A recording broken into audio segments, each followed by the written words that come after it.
Bismillahirrahmanirrahim. Assalamualaikum warahmatullahi wabarakatuh. Alhamdulillahi wa kafa. Wassalatu wassalamu ala rasulillahil mustafa wa ala alihi wa sahbihi wa man wafa wa ba'd.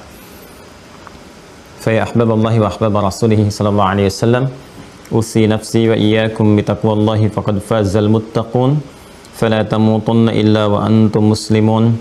Faqala ta'ala ya ayyuhalladzina amanu taqullaha haqqa tuqatih wa la tamutunna illa wa antum muslimun. Saudara-saudariku, keluarga besar Mira khususnya tergabung kembali dalam kajian subuh kita, masih dalam pembahasan topik tentang akidah.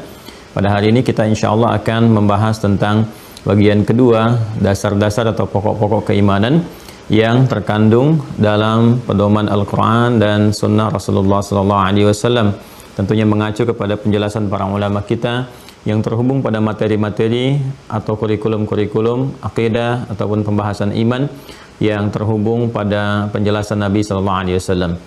Sebelumnya kita bermohon pada Allah Subhanahu wa taala, semoga Allah membimbing pelajaran kita dan pengajaran kita sehingga dapat dipelajari dan disampaikan dengan cara yang benar sesuai dengan apa yang dikehendaki oleh Allah Subhanahu wa taala dan sesuai dengan apa yang diajarkan oleh Rasulullah SAW. Semoga kita diberikan kemudahan oleh Allah untuk menangkap materi pengetahuan ini sehingga mudah untuk dipahami dan diamalkan dalam kehidupan kita, dipertahankan sampai kita wafat dan kembali kepada Allah Subhanahu wa taala. Baiklah, kita akan mencoba meneruskan pembahasan kita kali ini pada inti bahasan tentang pokok-pokok atau dasar-dasar keimanan. Hari ini seperti saya janjikan teman-teman sekalian, ini sudah kita scan. Ini sudah ditampilkan juga ya di layar penuh, nanti saya bisa turunkan juga untuk memudahkan materi pembahasan.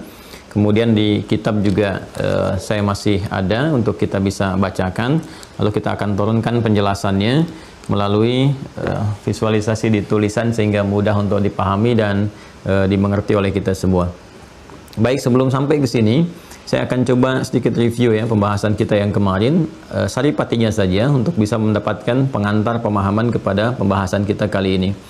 Bahwa seperti diketahui, Islam sebagai din kita yang memberikan pedoman kehidupan kepada kita, bagaimana kita berperilaku, beraktivitas, mencari bekal sampai kemudian kembali kepada Allah Subhanahu wa taala di akhirat kelak. Di sini penting ditegaskan bahwa dalam memberikan pedoman kepada kita ada dua pokok yang kemudian dipadukan, ya disinergikan, yaitu pokok dasar generator yang menggerakkan aktivitas disebut dengan iman. Sudah kita jelaskan di pengertian ini pada pertemuan yang kemarin. Kemudian yang kedua, dari iman ini memunculkan buah-buah amalan, ya. Jadi iman dengan amal ini akan selalu bersinergi, akan selalu berpadu, tidak mungkin dipisahkan. Seperti sayap burung ya, satu kemudian bermasalah, tentu burungnya akan kesulitan untuk terbang. Apalagi jika salah satunya tidak ada, maka sama sekali tidak memungkinkan burung itu untuk terbang. Demikian juga memungkinkan bisa celaka. Ya, kalau kita lihat pesawat saja misalnya yang mencoba untuk meniru prototipenya burung gitu kan untuk bisa terbang. Burung besi orang istilahkan sekarang itu, kalau dia kehilangan salah satu atau tidak berfungsi salah satu mesin di sayapnya, tentu akan mengakibatkan kecelakaan yang sangat fatal. Demikian juga perjalanan kita menuju akhirat. Orang terbang dari satu pulau ke pulau lain, tempat ke tempat lain di dunia saja membutuhkan stabilitas dua sayap di pesawatnya. Ya, demikian pun burung. Apalagi kita yang akan terbang menuju akhirat, dalam tanda petik ya, kita akan kembali kepada Allah Subhanahu wa taala. Kalau salah satu sayapnya bermasalah, apakah sayap iman ataupun sayap amal, ini tentu akan mengakibatkan satu hal yang sangat serius, bisa kecelakaan, bisa terancam dengan sesuatu ataupun tidak meraih apapun yang pernah kita lelah kerjakan saat di dunia ini. Percuma kalau bangun tidur sampai dengan tidur lagi, gelap ketemu gelap, kita beraktivitas sampai capek, lelah dan sebagainya, bahkan ada yang sakit, tapi tiba-tiba kemudian pulang kepada Allah nggak dapat apa-apa, ya malah dapat hukuman, kan sangat disayangkan gitu ya. Baik, karena itulah teman-teman sekalian, perpaduan antara iman dengan amal dalam konsepsi keislaman menjadi hal penting untuk kita ketahui dan untuk kita kemudian jalani dalam meniti aktivitas dunia kita. Dari iman dan amal ini tentunya memiliki satu penguatan-penguatan. Bagaimana supaya imannya kokoh, amalnya juga bagus. Pohon yang kuat itu kan juga tumbuh mustahil dengan sendirinya tanpa adanya penguatan-penguatan di akarnya, di batangnya, di rantingnya sehingga menghasilkan buah yang bagus. Dia harus dipupuk, diberikan penguatan-penguatan yang dengan itu melahirkan buah-buah yang ranum, yang baik dan berkualitas seperti yang kita harapkan. Ya, demikian juga dengan iman, teman-teman sekalian. Iman ini juga membutuhkan satu pokok dasar yang kuat, akar yang sangat kuat, sehingga nanti buah-buah dari iman ini yang berupa amal bisa menjulang tinggi dan kemudian menghasilkan buah-buah yang berkualitas yang bisa kita nikmati saat kita berpulang ke akhirat kelak. Nah, dari sini kita ketahui bahwa perkara iman, ya kalau saya tuliskan kembali di pertemuan yang lalu, ini ada Islam, ya. Kemudian di sini ada dua pokok keislaman yang penting. Di sini ada iman, kemudian di sini ada amal, ya. Jadi kalau kita ini kasih tanda kurung begini, kemudian kita turunkan orang yang menjadi muslim, ya. Nah, sehingga familiar dengan istilahnya ya. Jadi kalau Islam itu dinnya, sudah saya jelaskan makna din kemarin, ya, ad-din. Nah, ini kalau ke sini kita kasih turunan dalil di sini Quran surah ke-3 Ali Imran ayat 19. Kemudian orangnya disebut dengan muslim. Ya. Jadi, orangnya disebut dengan apa? Muslim. Saya sudah berikan contoh cepat juga di dalam Al-Quran, teman-teman sekalian, juga di dalam pendekatan gramatikal bahasa Arab. Ya, misalnya kata muslim kalau kita jamakkan jadi muslimun sering diucapkan menyitir Quran surah ke-3 Ali Imran ayat 102 itu. Ya ayyuhalladzina amanu taqullaha haqqa tuqatih wa la tamutunna illa wa antum muslimun. Itu jamaknya tinggal tambahkan un. Jadi kalau kita ingin membentuk satu jamak namanya mudzakkar salim dalam gramatikal di nahwu itu ya. Ya tinggal tambahkan un atau in di ujungnya. Ini bisa mencakup laki-laki dan perempuan. Ya kalau ingin kita spesifikasikan gendernya, kalau perempuan khusus tambahkan alif dan ta maftuha di ujungnya. Ya, kalau muslimun kita ingin khususkan laki-laki tambah muslimat untuk perempuan. Mukminun, mukminat gitu ya. Tapi kalau kita ingin jadikan mencakup keduanya, laki-laki dan perempuan, nah cukup kita gunakan bentuk mudzakkar salim, ya, jamak mudzakkar salim. Ini pun juga akan mencakup keseluruhan, ya, karena konsep dasarnya demikian. Ya, ini kalau kita ingin temukan bentuk tunggalnya, misalnya ya, Hanifah muslimau wa ma ana minal musyrikin, gitu kan? Itu ada kalimat muslim bentuknya tunggal. Kemudian maka Ibrahimu Yahudiyah wala Nasraniyah walakin ya karena Hanifah muslimah. Ibrahim alaihissalam bukanlah seorang Yahudi, bukan seorang Nasrani, tapi seorang muslim yang lurus, yang patuh, yang tunduk kepada Allah Subhanahu wa taala. Jadi Islam itu dinnya, muslim itu apa? Orangnya. Nah, disebut muslim itu kalau sudah bisa memadukan ini, seperti saya jelaskan di pertemuan yang lalu. Nah, jadi kalau ada orang yang belum bisa memadukan antara iman dengan amalnya, maka ini dia harus mencoba menguatkan dua sisi ini untuk menegaskan keislamannya, statusnya sebagai muslim. Jadi kalau kita mengatakan saya muslim, din saya adalah Islam, maka kita harus buktikan. Ya, pembuktiannya itu lewat perpaduan antara iman dengan amal. Ada imannya, ada amalnya. Ini kemarin sudah saya jelaskan panjang lebar bagaimana iman mendorong satu amal itu untuk nanti berubah memiliki penilaian dari Allah dengan nama tertentu. Jadi ketika iman itu mendorong muslim untuk berperilaku, amal itu kan perbuatan, perilaku. Ya. Ketika seseorang sudah mengatakan muslim, ya, kemudian dia beriman. Nah, lalu iman ini akan mendorong kepada muslim ini untuk berperilaku, berbuat, ya, bersikap. Nah, ketika iman ini mendorong seseorang untuk bersikap, berperilaku, maka perbuatan ini bukan sekedar menjadi perilaku, bukan sekedar menjadi perbuatan, tapi akan membawa dampak dari keimanannya. Iman ini akan menggerakkan perbuatan ini menjadi baik dalam pandangan Allah. Ya, dalam pandangan Allah. Sesuatu yang baik dipandang baik oleh Allah itu secara singkat, ya, secara singkat disebut dengan saleh. Nah, jadi buah dari keimanan seseorang ini terhadap amalnya, dampaknya akan melahirkan apa yang disebut dengan amal saleh. Ini yang menjadikan di dalam Al-Quran seringkali, ini terakhir pembahasan pembuka kita, seringkali disebutkan dalam Al-Quran sandingan antara kata iman dengan amal saleh. Kan? Ya ayyuhalladzina amanu, kan iman dulu, kemudian baru disebutkan amal salehnya kutiba alaikumus syiyam dalam bentuk detil. Ya ayyuhalladzina amanu aufu bil uqud. Atau langsung disebutkan kata amal saleh, wal asr innal insana lafi khusr illa alladzina amanu wa amilus salihat. Ya. Kemudian man amila salihan min dzakarin aw untha wa huwa mu'min. Ya, selalu iman amal saleh, iman amal saleh. Bahkan dalam konsepsi surga pun, untuk bekal menuju surga mendapatkan rahmat Allah, di Al-Baqarah ayat 25 itu, perpaduan ini menjadi penting sebagai bekal utama. Wa basyiril ladzina amanu iman wa amilus salihat. Jadi, secara singkat, seseorang disebut muslim, menyatakan muslim, jika terdapat perpaduan keimanan dan amalnya, sehingga dengan iman dan berpadu mendorong amal ini, perilaku perbuatan ini, menjadikan tampak, ini dia, tampak perilaku-perilaku yang baik, yang saleh. Jadi baiknya itu baik yang dipandang oleh Allah ya, bukan oleh makhluk. Ingat itu ya. Ya boleh jadi manusia memandang itu baik, tapi Allah belum tentu memandang itu sebagai perbuatan yang baik, gitu kan. Nah, boleh jadi di kalangan hukum manusia itu dianggap baik, tapi menurut Allah itu nggak baik, gitu kan. Bagi sementara orang mungkin minum minuman keras, khamar, gitu kan, yang memabukkan, di sebagian tempat judi misalnya dilegalkan, dipandang baik oleh hukum manusia, bagi Allah itu nggak baik.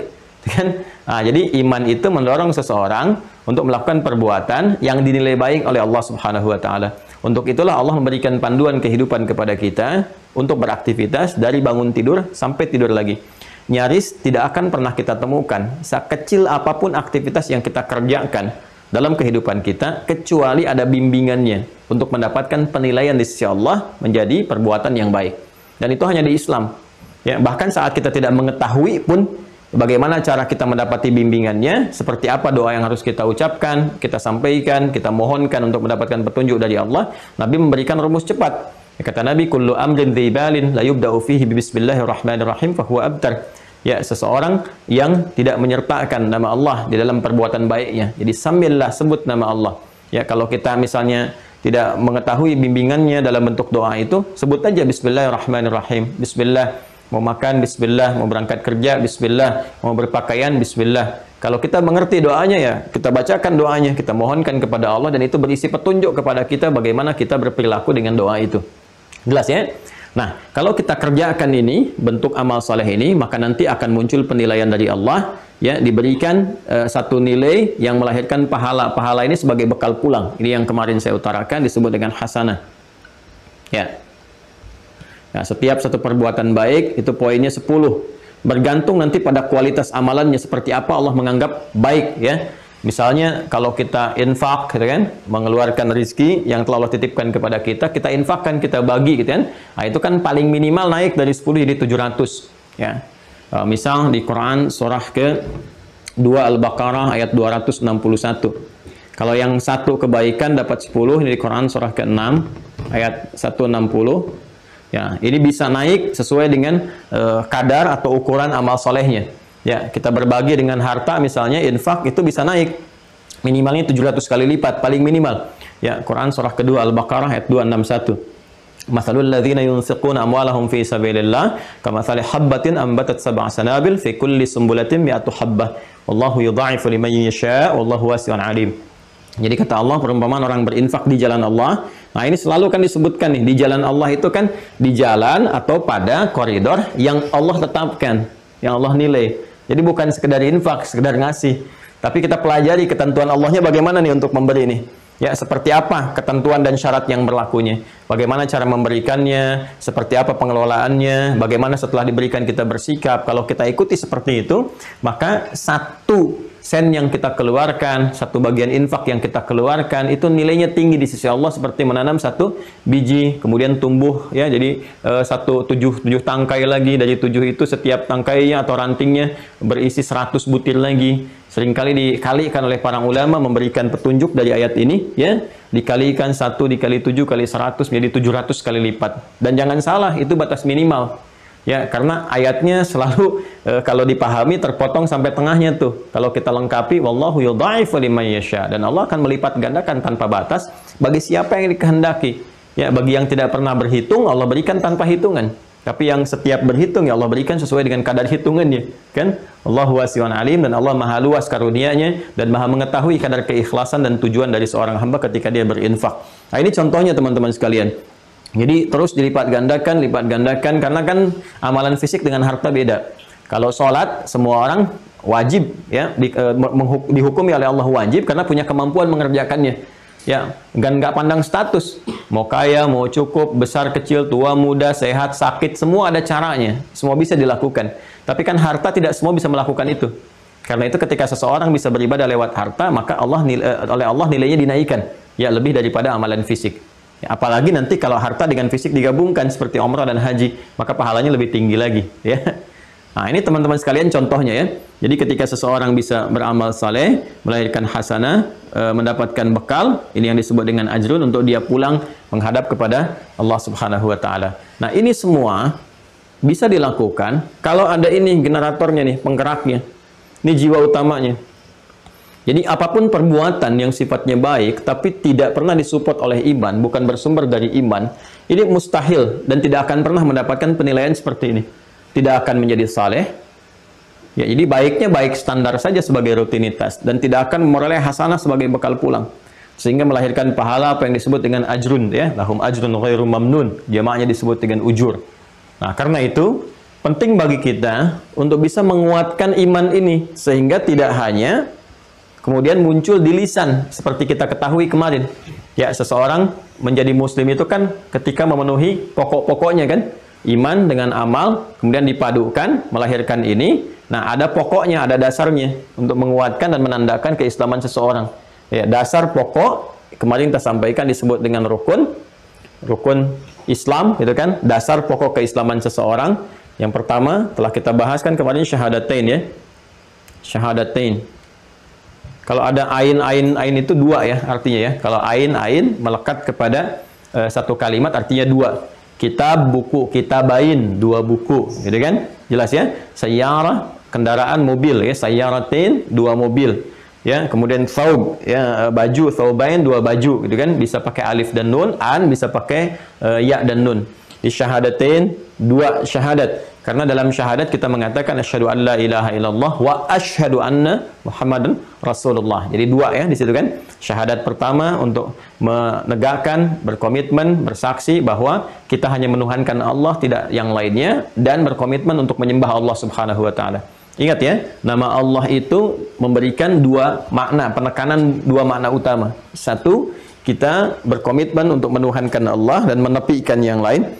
Jadi kalau sudah mengatakan asyhadu an la ilaha illallah, tidak boleh lagi ada konsepsi di benak kita, di kepala kita, ya, bahkan keluar di lisan kita mengatakan semua agama sama, misalnya menuju pada Tuhan yang sama. Ya, ini standar di setiap keyakinan itu pasti standar seperti itu. Ya, standar setiap keyakinan itu pasti seperti itu, menetapkan satu. Ya, kita menghargai, menghormati dengan keyakinan-keyakinan di orang lain. Tapi orang lain pun ketika memilih untuk meyakini suatu keyakinan tertentu, akan ada di benaknya ini yang paling benar. Jadi dalam beragama itu harus memang punya keyakinan seperti itu. Ya, jadi persoalan kalau kemudian ada yang mengatakan semuanya benar, ini dipertanyakan konsepsinya. Kalau semua benar, kenapa Anda memilih Islam?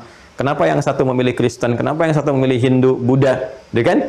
Nah, yang ada adalah ketika kita ingin menetapkan satu sebagai pilihan yang benar, kita harus punya ruang untuk bisa meneliti, untuk bisa melihat, untuk bisa mengkaji, untuk menetapkan, ya, dan menjadikan itu bagian keyakinan kita yang kita bawa pulang menghadap kepada Sang Pencipta yang paling utama, Allah Subhanahu wa taala, untuk dipertanggungjawabkan. Ya, itulah yang Al-Qur'an sampaikan kepada kita. Ya, ketika Allah mengatakan inna dina 'indallahil Islam, Allah berikan jalan untuk melihat, meneliti. Ya, sampai Allah mengatakan la ikraha fid din, enggak ada paksaan, silakan kamu kaji, silakan kamu temukan, silakan kamu dapati. Ya, sampai pada akhirnya lakum dinukum waliyadin, tapi setiap hamba akan bertanggung jawab untuk membawa keyakinannya saat pulang kepada Allah Subhanahu wa taala. Jadi kalau sudah mengatakan asyhadu an la ilaha illallah, enggak boleh di lisan kita mengatakan lagi misalnya ada Tuhan yang lain atau semua agama sama dan sebagainya. Ini dalam konsepsi keislaman ya. Ya, kemudian kita pun berkomitmen untuk menyembah Allah. Ya, untuk menyembah, karena pembuktian dari keimanan seperti yang saya terangkan kemarin adalah penyembahan kepada Allah, penyembahan kepada Sang Pencipta. Apa buktinya? Anda misalnya mengabdikan diri, yang menuhankan Allah, misalnya buktinya apa? Ya kan harus ada pembuktian. Pembuktiannya ada pada aspek ibadah, aspek penyembahannya. Karena itu ya menjadi ironi kalau ada seseorang mengatakan saya muslim, mengatakan kalimat yang tadi, atau misalnya saya muslim tapi tidak terlihat ibadah. Ya, tidak terlihat ibadah, nggak pernah sholat misalnya, nggak pernah zakat, nggak pernah macam-macam dan sebagainya. Nah, untuk mengetahui cara kita beribadah, Allah kemudian menetapkan, memilih rasul, ya, utusan untuk menerangkan kepada kita ini hukum-hukum Allah, ini cara beribadahnya, ini seperti ini menjalani kehidupan dan sebagainya. Sehingga Allah banyak tegaskan di dalam firman-Nya di Al-Qur'an bagaimana Allah memilih di generasi-generasi tertentu pembimbing-pembimbing, rasul-rasul, utusan-utusan untuk mengarahkan umat sehingga bisa mengimplementasikan syahadat yang telah dia ucapkan di lisannya.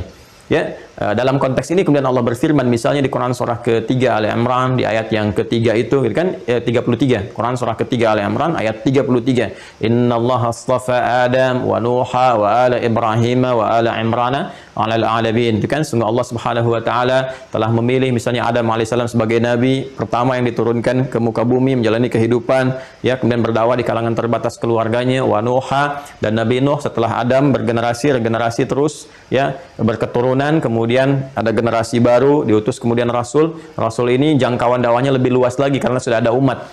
Kalau Adam nabi bukan rasul, ya, karena pada saat itu belum ada umat, yang ada kan keluarga terbatasnya. Kemudian wa ala Ibrahim diteruskan ke keluarga besar Ibrahim alaihissalam, dari Nabi Ibrahim terus sampai ke bawah, gitu kan. Wa ala Imran 'alal 'alamin, karena ini suratnya tentang Ali Imran untuk menurunkan keutamaan Imran yang bukan nabi, yang bukan rasul, tapi bisa melahirkan keluarga dan keturunan anak-anak yang taat kepada Allah sampai nanti munculnya Isa alaihissalam. Nah, yang ingin saya sampaikan di sini bahwa untuk mengimplementasikan syahadat kita, komitmen kita dalam syahadat ini, maka Allah tetapkan kemudian dan pilih seorang rasul, seorang nabi yang membimbing kita untuk mendekat dan beribadah kepada Allah. Maka untuk umat yang terakhir sampai dengan hari kiamat, Allah utus rasul yang sangat mulia, yang sangat luar biasa, ya, dan kemudian rasul ini ditugaskan untuk membimbing kita. Bahkan saking kuatnya kerasulannya, risalahnya ini, kita diminta kemudian untuk berkomitmen kepada Allah bahwa kita akan mengikuti rasul itu. Dan syarat mengikuti rasul ini adalah bagian dari tanda cinta kepada Allah Subhanahu wa taala yang melahirkan cinta Allah kepada kita. Itu ada di Quran surah ketiga Ali Imran di ayat yang ke-31. Qul in kuntum tuhibbunallaha fattabi'uni yuhibbukumullah wa yaghfir lakum dzunubakum. Katakan Muhammad SAW, jika kalian, ya, semua umat, semua manusia sampai akhir zaman dari sejak rasul ini dipilih, ya, kemudian diberikan tugas, katakan, kata Allah, kalau kalian mencintai Allah dengan serius, dengan sungguh-sungguh, ikuti petunjuk rasul ini. Ya, ikuti petunjuknya, ikuti pedomannya, ikuti penjelasannya. Kemudian yuhibbukumullah, kalian akan mendapatkan cinta Allah Subhanahu wa taala, wa yaghfir lakum dzunubakum, dan ketika cinta Allah diraih, hal yang pertama Allah berikan adalah peluang untuk mengampuni semua dosa-dosa hamba yang pernah dikerjakan jika dia memang berubah dan mengikuti petunjuk atau jalan Rasul yang telah Allah tetapkan itu. Nah, saking kuatnya risalah yang dibawa ini dan diminta kita untuk mengikuti, bahkan kata Allah, kalau kamu ikuti jadi teladan yang baik dalam kehidupan. Seperti Allah firmankan, laqad kana lakum fi rasulillahi uswatun hasanah. Aku tetapkan, kata Allah itu, ya, Subhanahu wa taala, dalam pribadi kehidupan Rasulullah sallallahu alaihi wasallam itu adalah suri teladan yang terbaik. Jadi kalau diikuti kita jadi teladan lagi, jadi teladan lagi. Apapun yang kita lakukan mengikuti pedoman petunjuk dari Rasul yang dipilih ini. Nah, kemudian Allah tetapkan Nabi Muhammad sallallahu alaihi wasallam, ya, sebagai rasul yang terakhir dengan segala kemuliaannya. Nanti kalau kita masuk ke bab tentang kerasulan, kita akan bahas hal-hal yang terkait keistimewaan Nabi Muhammad sallallahu alaihi wasallam dibandingkan dengan nabi-nabi sebelumnya. Nah, saking kuatnya risalah ini dimasukkan dalam komitmen syahadat pada yang kedua, wa asyhadu anna Muhammadan Rasulullah. Jadi kalimat asyhadu anna Muhammadan Rasulullah ini bukan sekedar kita menetapkan, ya, berkomitmen, berikrar bahwa Nabi Muhammad adalah Rasul yang terakhir. Ya, jadi kalau sudah mengatakan asyhadu anna Muhammadar Rasulullah, jangan katakan ada nabi lagi setelah Nabi Muhammad. Ada nabi yang lainnya, dia punya aliran, punya ini, punya itu, tidak. Ya, dan jangan sampai terjadi juga saya meyakini Nabi Muhammad adalah seorang rasul tapi setelahnya ada rasul lagi. Berarti dipertanyakan syahadatnya. Dia keluar dari pokok Islam. Kalau keluar dari pokok Islam berarti bukan muslim. Ya, misal kalau ada aliran-aliran mengatakan misalnya saya Islam, ya, agamanya Islam, gitu kan, orangnya disebut muslim, tapi dia mengakui ada nabi selain Nabi Muhammad, ya, nabinya A misalnya kan, ya, kemudian diikuti. Nah, itu keluar dari pokok keislaman. Ya, ini keluar dari pokoknya. Karena itulah kemudian yang menjadikan aliran-aliran tertentu divonis kemudian bahkan di tempat asalnya sebagai aliran yang menyimpang, sesat, dan keluar dari pokok keislaman. Ya, saya tegaskan di pokok akidah seperti Ahmadiyah misalnya kan. Ya, Ahmadiyah itu kan meyakini Islam, ya kan? Kemudian meyakini ada Nabi Muhammad, tapi setelah itu ada nabi setelah Nabi Muhammad, ya, namanya Gulam Ahmad, sehingga dari kata Gulam Ahmad, Ahmad ini menjadi Ahmadiyah. Ini jangankan di Indonesia dapat pelayan dari MUI, aliran yang menyimpang, di tempat lahirnya saja di India sana, ya, kemudian sekitarannya di Asia Selatan, di Pakistan itu udah divonis menyimpang, ya, divonis sesat, gitu kan. Jadi sebetulnya kalau kita melihat pada konsepsi ini, kalau sudah keluar dari sini berarti sudah berada di luar konsepsi syahadat, di luar Islam, di luar pokok. di luar rukun. Ya, nah ini yang penting diketahui sebagai muslim. Jadi kalau ada orang Islam, kalau kita berbicara tentang hukum-hukum duniawi, persepsinya bisa berbeda. Ya, kita menghormati, kita menghargai, tapi penghormatan ini kan harus berkeadilan juga. Ya, jangan sampai mencederai keyakinan-keyakinan yang sudah kokoh, sudah utuh, bahkan diakui oleh negara. Ya, nah, ini pembahasannya luas ya, tapi di sini saya ingin berbicara tentang akidah ini kita mesti tegas gitu ya. Tapi tegas ini pun diikat oleh hukum-hukum yang jelas. Jadi kan ada anak yang terlahir yang tidak tahu tumbuh di lingkungan itu, jangan juga bertindak kasar. Jadi tegas itu bukan berarti kasar, tegas bukan berarti menyakiti, tapi menjelaskan, memahamkan. Boleh jadi orang-orang tertentu belum memahami tentang konsepsi apa yang telah diulas ini. Nanti ini kita akan bahas secara terperinci. Nah, dalam rangka kemudian menegakkan syahadatain ini, ya Allah Subhanahu wa taala memberikan petunjuk kepada Rasulullah SAW dengan menurunkan wahyu lewat ayat-ayat yang terhimpun nanti dalam Al-Qur'an. Maka dijelaskanlah pokok-pokoknya nanti berupa amalan. Ini gambaran dari iman di sini. Syahadatain di sini ya, gambaran dari iman. Ini syahadatain. Kemudian turunan amalnya melalui petunjuk Rasulullah. Nanti pokok-pokok amalnya itu dijelaskan dalam 4 hal setelah yang satu ini. 2, 3, 4, 5 ya. 1, 2, 3, 4 untuk amalnya. Ya, ini untuk pokok keimanannya. Ini yang kita dapati tentang salat misalnya, kemudian ada zakat ya. Kemudian ada puasa di sini. Kemudian ada haji dan umrah. Ya. Nah, jelas ya. Jadi ketika seseorang kemudian mengatakan muslim, dia mengatakan din saya Islam, harus terpenuhi pokok-pokok ini ya dalam dirinya.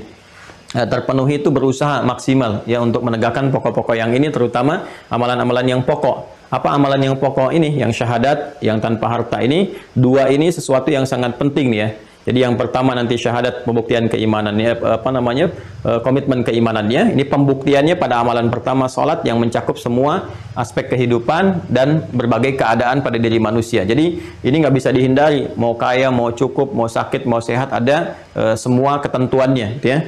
Berbeda nanti kalau sudah ada harta, apalagi amalan pokoknya ini, kan? Berbeda kalau kita ingin naikkan level pada hal tertentu, nanti ada puasa, ada haji dan sebagainya. Ini gambaran-gambaran yang pokok.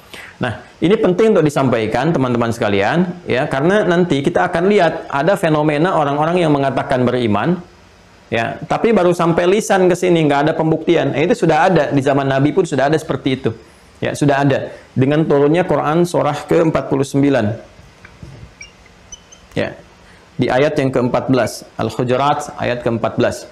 Ya, di sini ada sekelompok orang Arab Baduy mengatakan berikrar kepada Rasulullah SAW, ya kami telah beriman, ya mereka mengucapkan syahadat, syahadu an la ilaha illallah, syahadu anna Muhammadar Rasulullah, kami telah beriman. Ya, tapi yang menarik adalah turun jawaban langsung dari Allah. Ya, apa yang Allah sampaikan? Qalatil a'rabu amanna. Sebagian kalangan orang-orang Arab Baduy mengatakan kami telah beriman. Qul lam tu'minu. Kata Allah, katakan pada mereka belum beriman dengan sejati, belum beriman dengan benar, ya kan?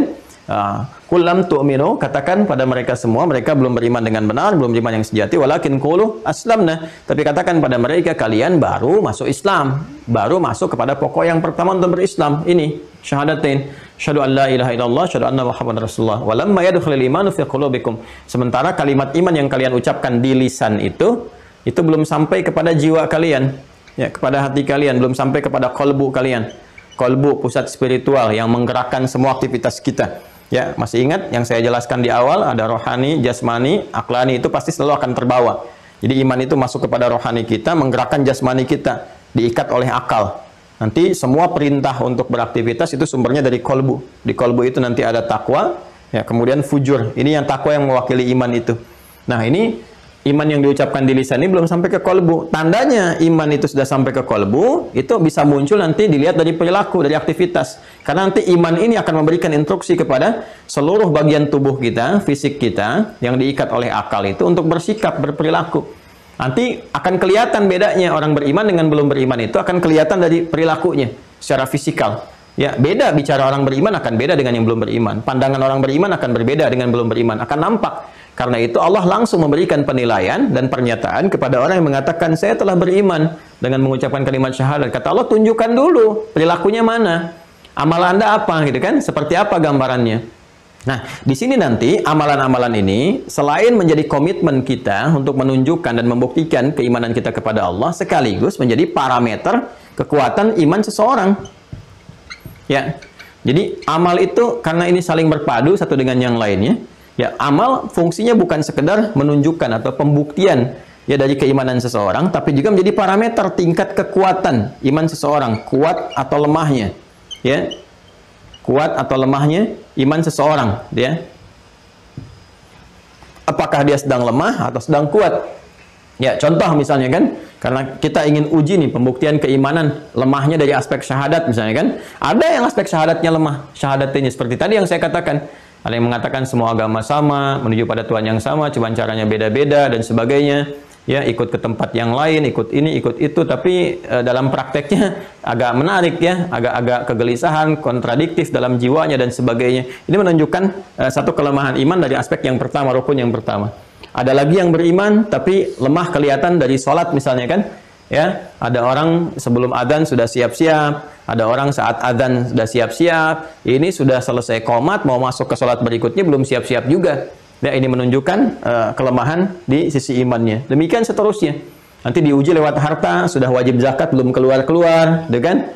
Ya nunggu ke Ramadan nanti bayarnya Ramadan. Begitu mau dekat Ramadan, ya dia belanjakan dulu supaya nisabnya berkurang, misalnya kan, dan sebagainya. Jadi hal-hal semacam ini menunjukkan kelemahan iman. Pokoknya gampang kalau kita ingin lihat seseorang atau diri kita, nggak usah tunjuk orang lain sedang lemah imannya, lihat aja amal solehnya. Nih. Jadi kalau ini sedang melemah, apa yang disebut dengan futur itu ya, yang sudah pernah kita bahas, bukan future, tapi futur. Gitu kan? Nah, jadi itu nggak usah di Inggris-Inggrisin, futur. Gitu ya. Jadi nggak usah bacanya future. Ya futur, ya kalau sedang futur seperti itu, lemah ya, lemah kemudian itu akan nampak, ini berarti iman sedang lemah. Nah, dalam konsepsi inilah teman-teman sekalian, penting kita belajar bagaimana menjaga iman ini supaya tetap kuat. Sehingga dengan imannya kuat, akarnya kuat, ini amal solehnya ini akan menjulang dan kokoh, kuat, kokoh, bagus, istiqomah, dan sebagainya. Nah, disinilah penting kita juga menguatkan dasar-dasar atau pondasi-pondasi keimanan kita. Seperti Islam itu punya pondasi, ya, punya dasar yang disebut dengan rukun, maka iman pun punya pokok, punya pondasi yang disebut dengan rukun. Di sini kita akan belajar tentang pokok-pokok keimanan. Ya, jelas ya? Disebut dengan rukun. Seperti ini ya. Nah, ini rukun, ini pokoknya atau dasarnya. Nah, seperti ini ya, teman-teman sekalian. Nanti dari sini kita akan pelajari ini yang menjadikan pokok bahasan kita pada inti hari ini akan kita kaji. Apa saja pokok-pokoknya, seperti apa gambarannya, apakah yang seperti kita hafalkan dari sejak kecil, kan? Atau nyatanya ternyata ada sesuatu yang lebih lagi yang harus kita pahami. Ini kita akan ambil satu kitab, ya. Nanti dari kitab ini akan bercabang kepada kitab-kitab yang lainnya. Seperti biasa, kita kembali ke satu kitab dulu ya, Al-Aqaid Al-Islamiyah. Ini yang paling pokok dasar dulu ya, yang dasar-dasar.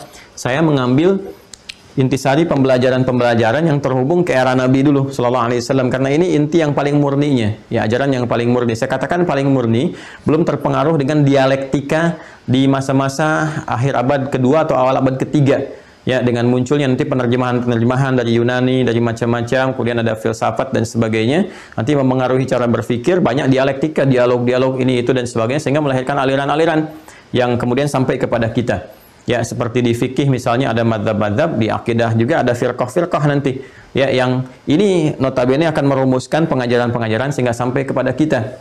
Ya, dari sini pembelajaran yang ada sekarang umumnya akan kita lihat itu mengacu kepada abad ketiga, sehingga belum kita pelajari ke inti. Nah, ini sudah tampil mengelompok gitu ya. Nah, dari pengelompokan inilah kadang-kadang kita tidak menemukan secara langsung gitu ya penemuan-penemuan inti yang diajarkan di masa Nabi Sallallahu Alaihi Wasallam, tapi yang kita kemudian juga agak sayangkan muncul sentimen-sentimen antar kelompok ya. Dan di sini kita akan nilai nanti mana yang menyimpang, mana yang teguh benar dan sebagainya.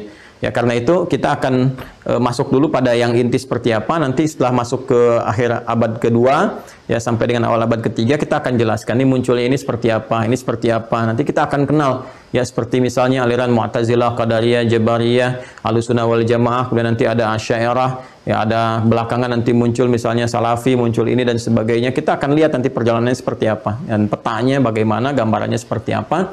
Ya, termasuk nanti kelompok-kelompok di bidang akidah misalnya yang ada sampai dengan saat ini, termasuk Syiah dan sebagainya.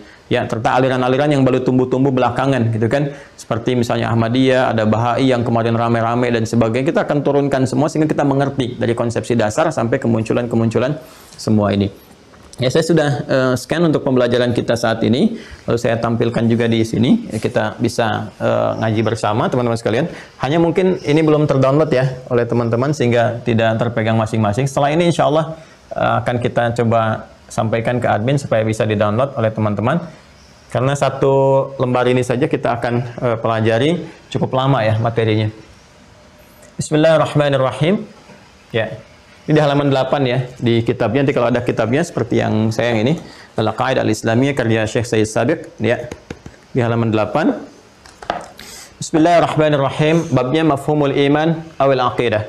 Ya, mafhumul iman awil aqidah. Definisi atau pemahaman tentang iman atau aqidah. Kita pahamkan pengertian. Tapi dari kata mafhum, dari kata fahima. Fahima itu diserap ke dalam bahasa Indonesia menjadi paham. Ya, dipaham. Jadi kita diinginkan oleh syariat kita membahas apapun sampai mengerti, sampai paham. Di tipikal orang Islam itu, orang beriman itu kalau belajar bukan sekedar tahu tapi paham. Ya, nanti kita belajar tentang pokok-pokok atau rukun iman. Jangan sekedar tahu, sekedar hafal, tapi mesti paham apa yang kita pelajari ini, rukun-rukunnya, setiap satunya, duanya, tiganya sampai dengan selesainya.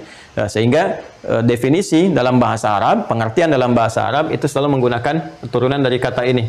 Ya. Mafhum dari kata fahima yafhamu, mafhum, ya kan? Paham, paham itu dimengerti kan? Nah, jadi kalau kita ingin belajar tentang iman harus sampai paham, sampai mengerti, ya. Awil aqidah atau aqidah. Ini saya sudah sampaikan iman dengan aqidah dua diksi yang memiliki satu kesamaan makna. Ya, cuman penekanannya yang berbeda. Kalau iman lebih kepada keyakinan yang tanpa ragu, akidah lebih kepada ikatan yang tertanam kuat di dalam jiwa. Keduanya memiliki satu kesamaan, ya, satu sinergitas. Jadi, kalau kita ingin mengikat keyakinan dalam jiwa keislaman kita, ya dengan ikatan yang kuat, maka dimulai dengan keyakinan tanpa ragu terhadap semua pedoman yang Allah sampaikan kepada kita baik dalam Al-Qur'an ataupun sunnah Rasulullah sallallahu alaihi wasallam. Ya. Ini ada tanda bintang di sini, berarti ini menunjuk ada penjelasan syarah di bawah. Saya turunkan dulu sebentar. Ya. Nah, ini ya teman-teman sekalian. Nah, ini syarahnya ya. Di atas kan mafhumul iman awil aqidah, pengertian iman atau aqidah ya.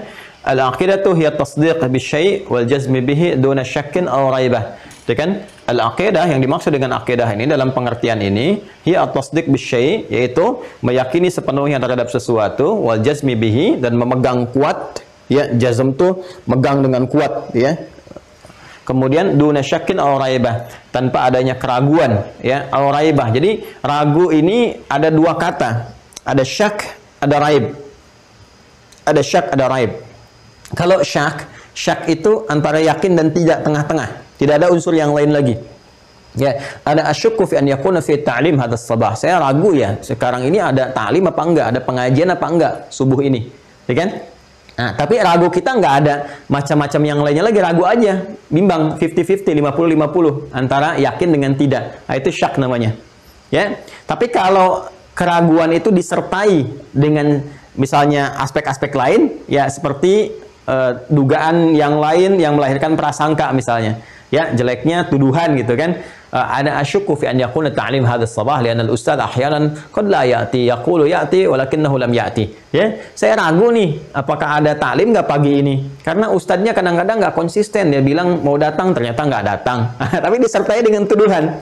Ya, disertai dengan sangka gitu kan. Nah, itu berubah kemudian dari syak asalnya menjadi raib. Ya, syak menjadi apa? Menjadi raib sini. Jadi kalau sudah ada kata raib, itu bukan sekedar keraguan, tapi mengandung tuduhan juga. Ya, ragu yang mengandung satu tuduhan. Tapi tuduhan ini tidak disertai dengan bukti. Jelas ya, nggak ada hujahnya. Nggak ada hujahnya.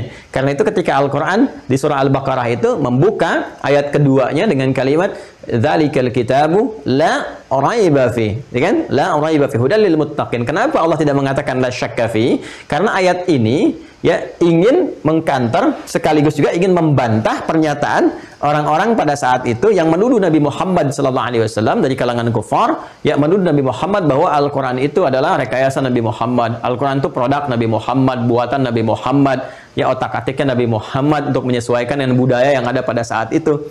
Jadi kalau ada orang mengatakan sekarang Al-Quran produk budaya, itu ketinggalan zaman. 15 abad yang lalu sudah ada ya yang seperti itu. Dibantah langsung, turun firman Allah Subhanahu wa taala mengatakan la raiba fi. Nggak ada keraguan di dalamnya. Ya, kenapa menggunakan kata raib? Karena mereka menuduh. Maka kemudian tuduhannya dibantah oleh Allah. Ya, kalian nggak berhak nuduh. Ya sudah meragukan kepada Nabi Muhammad, nuduh Nabi, kamu tukang sihir, ya, sahir, kemudian kamu adalah tukang tenun, dengan kahin, dukun dan sebagainya. Dituduh banyak hal tuduhan kepada Nabi, kamu pembohong dan sebagainya. Maka turun kemudian penjelasan dari Al-Quran membantah semua itu, mengatakan nggak ada keraguan dalam Al-Quran, semua ayat-ayatnya nggak seperti yang kalian tuduhkan kepada Nabi Muhammad SAW. Kalau kalian menuduh yang seperti itu, datangkan yang semisalnya seperti Quran. Maka nanti di ayat ke-23-nya ada tantangan. Wa in kuntum fi raibin mimma nazzalna ala abdina ya fa'tu bi suratin min mithlih. Kata raib kan? Wa in kuntum fi raib. Jika kalian ragu tapi juga menuduh kepada Nabi Muhammad, nuduh A, nuduh B, nuduh C, ya kalau kalian merasa ini buatan manusia, ya pasti kalian juga bisa buat seperti itu. Datangkan yang semisalnya dan sebagainya. Ini raib. Ya, karena itu di sini Syekh Said Sabiq menyatukan dua kata ini untuk memberikan kesan kepada kita, kalau sudah akidah, sudah membenarkan sesuatu dan yakin dipegang dengan kokoh, jangan pernah ragu 50-50. Apalagi ragu sambil nuduh. Ya kan? Ya. Jadi kalau Anda sudah mengatakan, ini Islam sebagai akidah saya Muslim, ya sudah pegang, jangan ragu. Apalagi ragu sambil nuduh misalnya. Sambil Anda mengatakan, ya saya memang Islam, tapi bukan berarti Islam yang paling benar. Wah, itu jadi pertanyaan. Ya, tapi ya saya Islam, tapi sebagai Muslim saya tidak merasa yang paling benar. Jadi pertanyaan. Loh, lalu akidah Anda di mana? Ya, lalu makna akidah itu kemana gitu? Bukankah ketika Anda memilih Islam, Anda sudah meyakini itu yang paling benar? Jadi kalau Anda sudah memilih, kenapa lantas Anda mengatakan lagi kalimat misalnya mengatakan saya tidak yakin itu yang paling benar, saya memang Islam? Jadi pertanyaan aneh menurut saya aneh. Ya, seseorang itu memilih karena punya keyakinan di dalamnya. Ya, Anda memilih istri Anda atau suami Anda sebagai pasangan karena Anda yakin dengan pasangan Anda. Bisa nggak Anda mengatakan, ya saya yakin istri saya sebagai pendamping saya, tapi saya tidak yakin dia sebagai yang terbaik di muka bumi ini. Justru Anda itu memilih istri Anda karena Anda merasa dia yang terbaik jadi pendamping Anda. Ya, ini jadi persoalan. Baik, sama dengan begini, kalau ada yang mengatakan saya Islam, saya Muslim, tapi saya tidak meyakini Islam sebagai yang terbaik. Jadi pertanyaan, lalu apa alasan Anda memilih Islam? Ya, subjektifnya apa? Karena setiap pemeluk agama itu pasti punya subjektivitas untuk memeluk apa yang dia yakini. Ya, jelas ya? Jadi secara logika kontradiktif, bermasalah pemikirannya, dan yang seperti ini nggak usah diambil gitu. Kalau ada pernyataan demikian nggak usah diambil, karena sendirinya pun bermasalah. Ya, jadi masa Anda mau mengambil satu pemikiran dengan konsep yang salah, jadi pemikirannya udah salah, lalu Anda mengambil dari yang salah itu, ya jadi semakin salah nantinya. Ya, nah, ini ya jelas ya.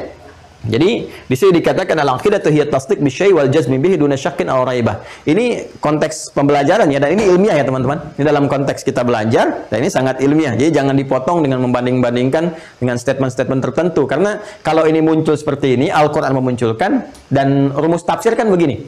Kalau nggak disebutkan orangnya, kapan kejadiannya, itu berpotensi akan terjadi lagi di masa depan dengan keadaan dan tokoh-tokoh yang berbeda. Jadi jangan kaget kalau ada statement-statement di masa kini atau sebelumnya atau mungkin yang akan datang dengan kalimat itu. Ini membuktikan kebenaran Al-Quran.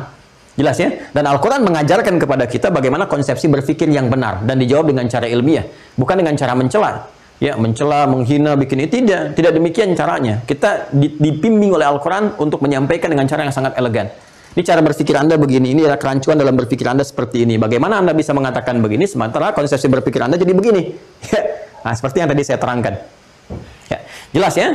Nah, jadi kalau sudah dinamakan akidah Anda apa? Islam. Iman Anda apa? Islam. Ya sudah, pegang dengan kuat, jangan pernah ragu, hormati orang lain, tapi Anda pun ya meyakini dengan sempurna dan mengamalkan ajaran Anda. Jelas kan? Objektif kan? Ya. Nah, sangat objektif. Kemudian fahiyya bima'nal iman, maka akidah itu juga bermakna iman, ya berarti iman, yakin tanpa ragu, kan? Yuqalu a'taqidu fi kadza ya aminun bih. Ya, dikatakan saya meyakini, a'taqid fi kadza, dalam hal ini saya meyakini tentang hal ini, ya ay aminun bihi, ya, yaitu yakni bermakna saya yakin tanpa ragu. Jadi kalau sudah mengatakan a'taqidu bil Islam atau Islam aqidati, Islam itu adalah akidah saya yakin dengan Islam, maka maknanya lahir di situ kata iman. Jadi dalam akidah itu mengandung makna iman, dalam iman mengandung makna akidah. Ya, terus Ustadz apa pembedanya? Tadi yang saya katakan, kalau iman memberikan kesan yakin tanpa ragu, keyakinan yang tidak disertai keraguan sedikit pun. Nah, sedangkan akidah adalah ikatan yang kuat, yang kemudian mengikat simpul-simpul keyakinan itu supaya kokoh dalam jiwa kita. Jelas ya? Nah, kemudian wal iman bimakna tasdiq, sedangkan iman itu yakin tanpa ragu bimakna tasdiq, pembenaran tanpa ragu sedikit pun. Ya, dari saddaqa yusaddiq, sadiq atau musaddiq orang yang membenarkan, siddiq orang yang membenarkan apapun ya dan tidak mendengar apapun yang menyoalnya. Ya, kenapa Abu Bakar As-Siddiq itu mendapatkan gelar As-Siddiq? Karena ketika Abu Jahal ya itu berusaha memprovokasi umat Nabi Shallallahu Alaihi Wasallam dengan naik ke Jabal Qubais pada saat itu, ya setelah mendengar paparan Nabi tentang Isra Mi'raj, dia kumpulkan orang-orang. Ya, dia katakan nggak mungkin nih bisa kemudian perjalanan Isra dari sini, dari Makkah Al-Mukarramah, Masjidil Haram ke Masjidil Aqsa di Palestina, kemudian Mi'raj naik ke langit, cuma balik dalam waktu yang sangat singkat, ya kan? Malam pulang, pagi udah ada di sini, gitu kan? Itu mustahil, kita aja kemudian butuh waktu berbulan-bulan untuk nyampe ke sana untuk balik lagi. Nah, ini klaim ini dibangun oleh Abu Jahal untuk memprovokasi masyarakat supaya meninggalkan dakwah Nabi Muhammad SAW. Hampir semua itu, teman-teman sekalian, semua masyarakat pada saat itu terpukau dengan penjelasan Abu Jahal di sini. Ya, hampir terbawa, terprovokasi nih. Tinggal sedikit lagi dan Abu Jahal menyimpulkan tinggal satu orang lagi nih. Kalau satu orang ini kena, ya sudah selesai dakwahnya Muhammad SAW. Ya, siapa orang ini? Itu Abu Quhafah, Abu Bakar. Ya, Abu Bakar ini kalau nanti satu saat sudah terbuka, pandemi sudah longgar, sudah hilang sama sekali, alhamdulillah kita bisa umrah. Nanti teman-teman Mira, keluarga Mira kalau mau umrah, insya Allah nanti kalau saya juga ada waktu luang, kita bisa berangkat misalnya bersama-sama. Nah, sekarang bisa nabung, bisa menyesuaikan. Nanti saya tunjukkan, ini rumahnya Nabi Muhammad SAW saat dilahirkan, saat berumah tangga. Ini rumahnya Abu Jahal, ini rumahnya Abu Bakar. Abu Bakar itu tempatnya yang di Hotel Hilton itu, teman-teman sekalian. Ya, yang sekarang Hotel Hilton. Jadi kalau ada Anda dari Zamzam Tower, ke kirinya kan Sofa. Kemudian dari Sofa geser sedikit, nyebrang jalan sedikit, ada istana. Itu istana itu yang di atas Jabal Qubais, gunung ya. Nah, itu di bawah istana itu, kalau Anda dari bawah masuknya ke arah yang tempat sa'i ya, ke tempat sa'i itu ke arah rumah Nabi SAW, itu lewat sedikit. Nah, itu dulu tuh ada tiang lampu di situ ya, tiang lampu dekat. Kalau Anda masuk berarti Bab Ismail. Kemudian setelah Bab Ismail itu Bab Ali, kemudian Babus Salam, Babun Nabi, Babus Salam, kan? Nah, itu sebelum ketika Anda masuk ke Babun Nabi itu, ya, Babun Nabi itu sejajar dengan itu di depannya itu ada satu tiang lampu, sekarang sudah nggak ada, atasnya jembatan. Itu rumahnya Abu Jahal. Ya, rumahnya Abu Jahal. Sedangkan di Babun Nabi itu rumahnya Sayyidah Maimunah. Yang nanti Nabi SAW itu di situ menetap sebelum Isra. Ya, beliau kan sholat 2 rakaat berangkat dari situ. Nah, nanti geser sedikit ke sananya ada Babus Salam. Di situ nanti tempatnya Abbas paman Nabi. Kalau kita turun ke bawah itu pakai eskalator, masuk nanti ada Babus Salam. Babus Salam itu kalau tarik garis lurus ke tempat lahirnya Nabi SAW yang sekarang ada Maktabah Al-Qadimah.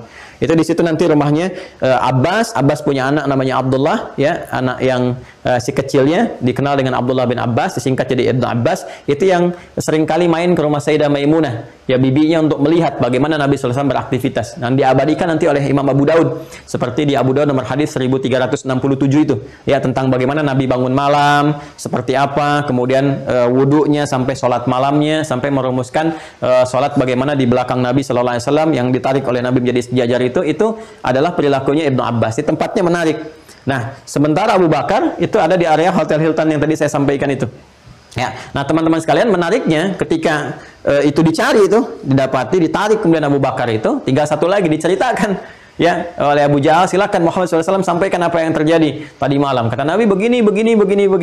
Disampaikan Rasulullah SAW. Ya, tinggal menunggu nih pernyataan Abu Bakar. Ya, apa yang terjadi? Kata Abu Bakar As-Siddiq nih, Masya Allah ini radhiyallahu ta'ala anhu, kata beliau, ya, laukana Muhammadun, kalaupun Muhammad SAW mengatakan kepada kita, sekarang ini ada musuh rombongan besar di belakang bukit ini, ya, akan menyerang kita, dan tidak terjadi, tetap aku akan percaya kepada Muhammad SAW.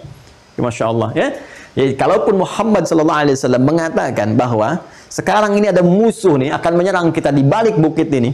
Jadi kalau Anda kita mencoba melihat dia naik ke satu bukit Jabal Qubais misalnya, atau melihatlah gambaran landscape ya di sekitaran Hijaz, khususnya wilayah Mekah, khususnya yang dekat ke area Ka'bah, itu kan bukit-bukit banyak.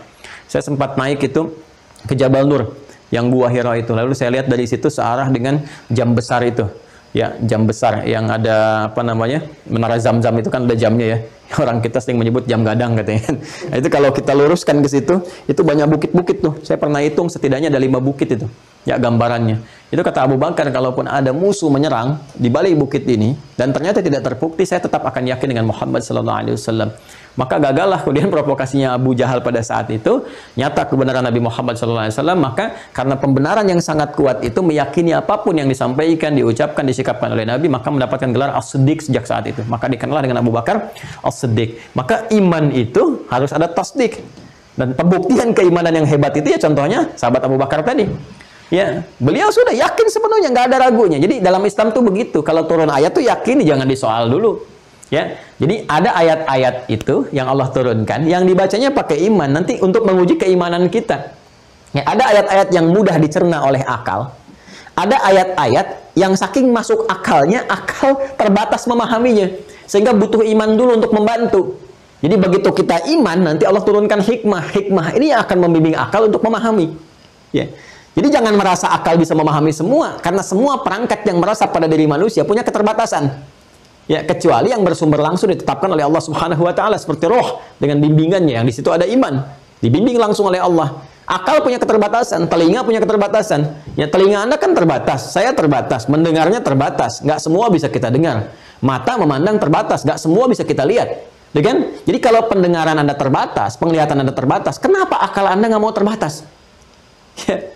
Jadi kalau ada yang belum masuk akal, ya bukan berarti dia tidak rasional. Boleh jadi akal kita yang sangat terbatas belum sanggup ya untuk menangkap itu. Karena informasi yang dicerna oleh akal itu belum nyampe, belum seutuhnya. Ya, karena informasi kan kita ini bergantung kepada informasi yang masuk. Data masuk, data diolah jadi informasi, informasi diolah jadi pengetahuan. Jadi kalau belum masuk ke dalam rekaman memori kita, akal mau nangkap apa? Ya karena itu kita katakan misalnya ini nggak masuk akal nih. Ya boleh jadi nggak masuk akal karena memang akalnya belum bisa nangkap. Jelas ya? Ya, jadi kalau kita, ini dalam perkara-perkara agama ya, kalau kita belum bisa nangkap dengan akal itu, ya maka tangkaplah dengan iman. Karena itulah Allah turunkan ayat-ayat yang ditangkapnya oleh iman dulu. Begitu iman menangkapnya, Allah turunkan hikmah. Hikmah itu sisi pengetahuan tertinggi. Wa may yu'tal hikmata faqad utiya khairan katsira. Ya, diberikan hikmah itu kumpulan dari ilmu-ilmu sehingga melahirkan sikap bijak, itu hikmah disebutnya. Nanti begitu akal menangkap, hikmah diturunkan. Begitu hikmah turun, dibimbing akal untuk memahami, oh ini maksudnya, ini loh maksudnya dalam warisan itu 2:1. Oh ini maksudnya kalau perempuan misalnya sedang tiba masa haid dia tidak sholat, ini maksudnya. Oh ini maksudnya laki-laki mendapatkan porsi begini, perempuan begini. Kalau kita tangkap lewat iman, nggak akan ada persoalan. Tapi kalau kita paksakan akal, sehingga mengatakan tidak rasional, sementara imannya nggak dipakai. Jadi ayat-ayat yang turun yang harus dibaca pakai iman itu jadi salah baca akhirnya. Jadi muncullah gerakan kesetaraan gender dalam warisan saat ini. Ya, nggak semua harus setara. Konsep hidup itu kan berkeadilan, bukan berkesetaraan. Kan tugas kehidupan juga begitu. Ya, kalau setara besok-besok nanti suami disuruh menyusui, memberikan ASI. Ya kan? Nanti besok-besok yang pekerjaan laki-laki dikerjakan oleh perempuan, demikian seterusnya. Yang pokoknya memang laki-laki ada di situ, perempuan di sisi yang lain untuk saling melengkapi. Ada yang bisa dikerjakan secara bersama, ada yang tugas pokoknya tupoksinya bisa berbeda. Ya, jelas ya? Nah, maka dari itu kalau dipaksakan bisa berbahaya. Ya, sudah tahu perempuan pengen jadi laki-laki, sudah tahu laki-laki pengen jadi perempuan. Ya, nama siapa? Nia, Pak. Yang betul? Nia, Pak. Nama lengkap Kurniadi. Ya, aku udah Kurniadi saja. Ya, Nia saja gitu kan. Jangan cuma memaksakan, pada akhirnya jadi madarat, kesulitan dalam kehidupan. Maaf ya, agak sedikit memberikan pemahaman yang kuat. Jadi kalau sudah kita iman, artinya yakin tanpa ragu. Jadi kalau belum paham, bukan berarti nggak rasional, ya. Bukan berarti nggak rasional, mungkin ada keterbatasan. Tangkap dulu lewat iman, hikmah akan datang. Ya, jelas ya? Nah, kemudian yuqalu ya amana bi syai' ay sadaqa bih. Ya amana bi syai' saddaqa bih. Yakin beriman pada sesuatu, yakni membenarkan tanpa ragu terhadap sesuatu itu. Tasdiqan la raiba fi wala syakka ma'ahu.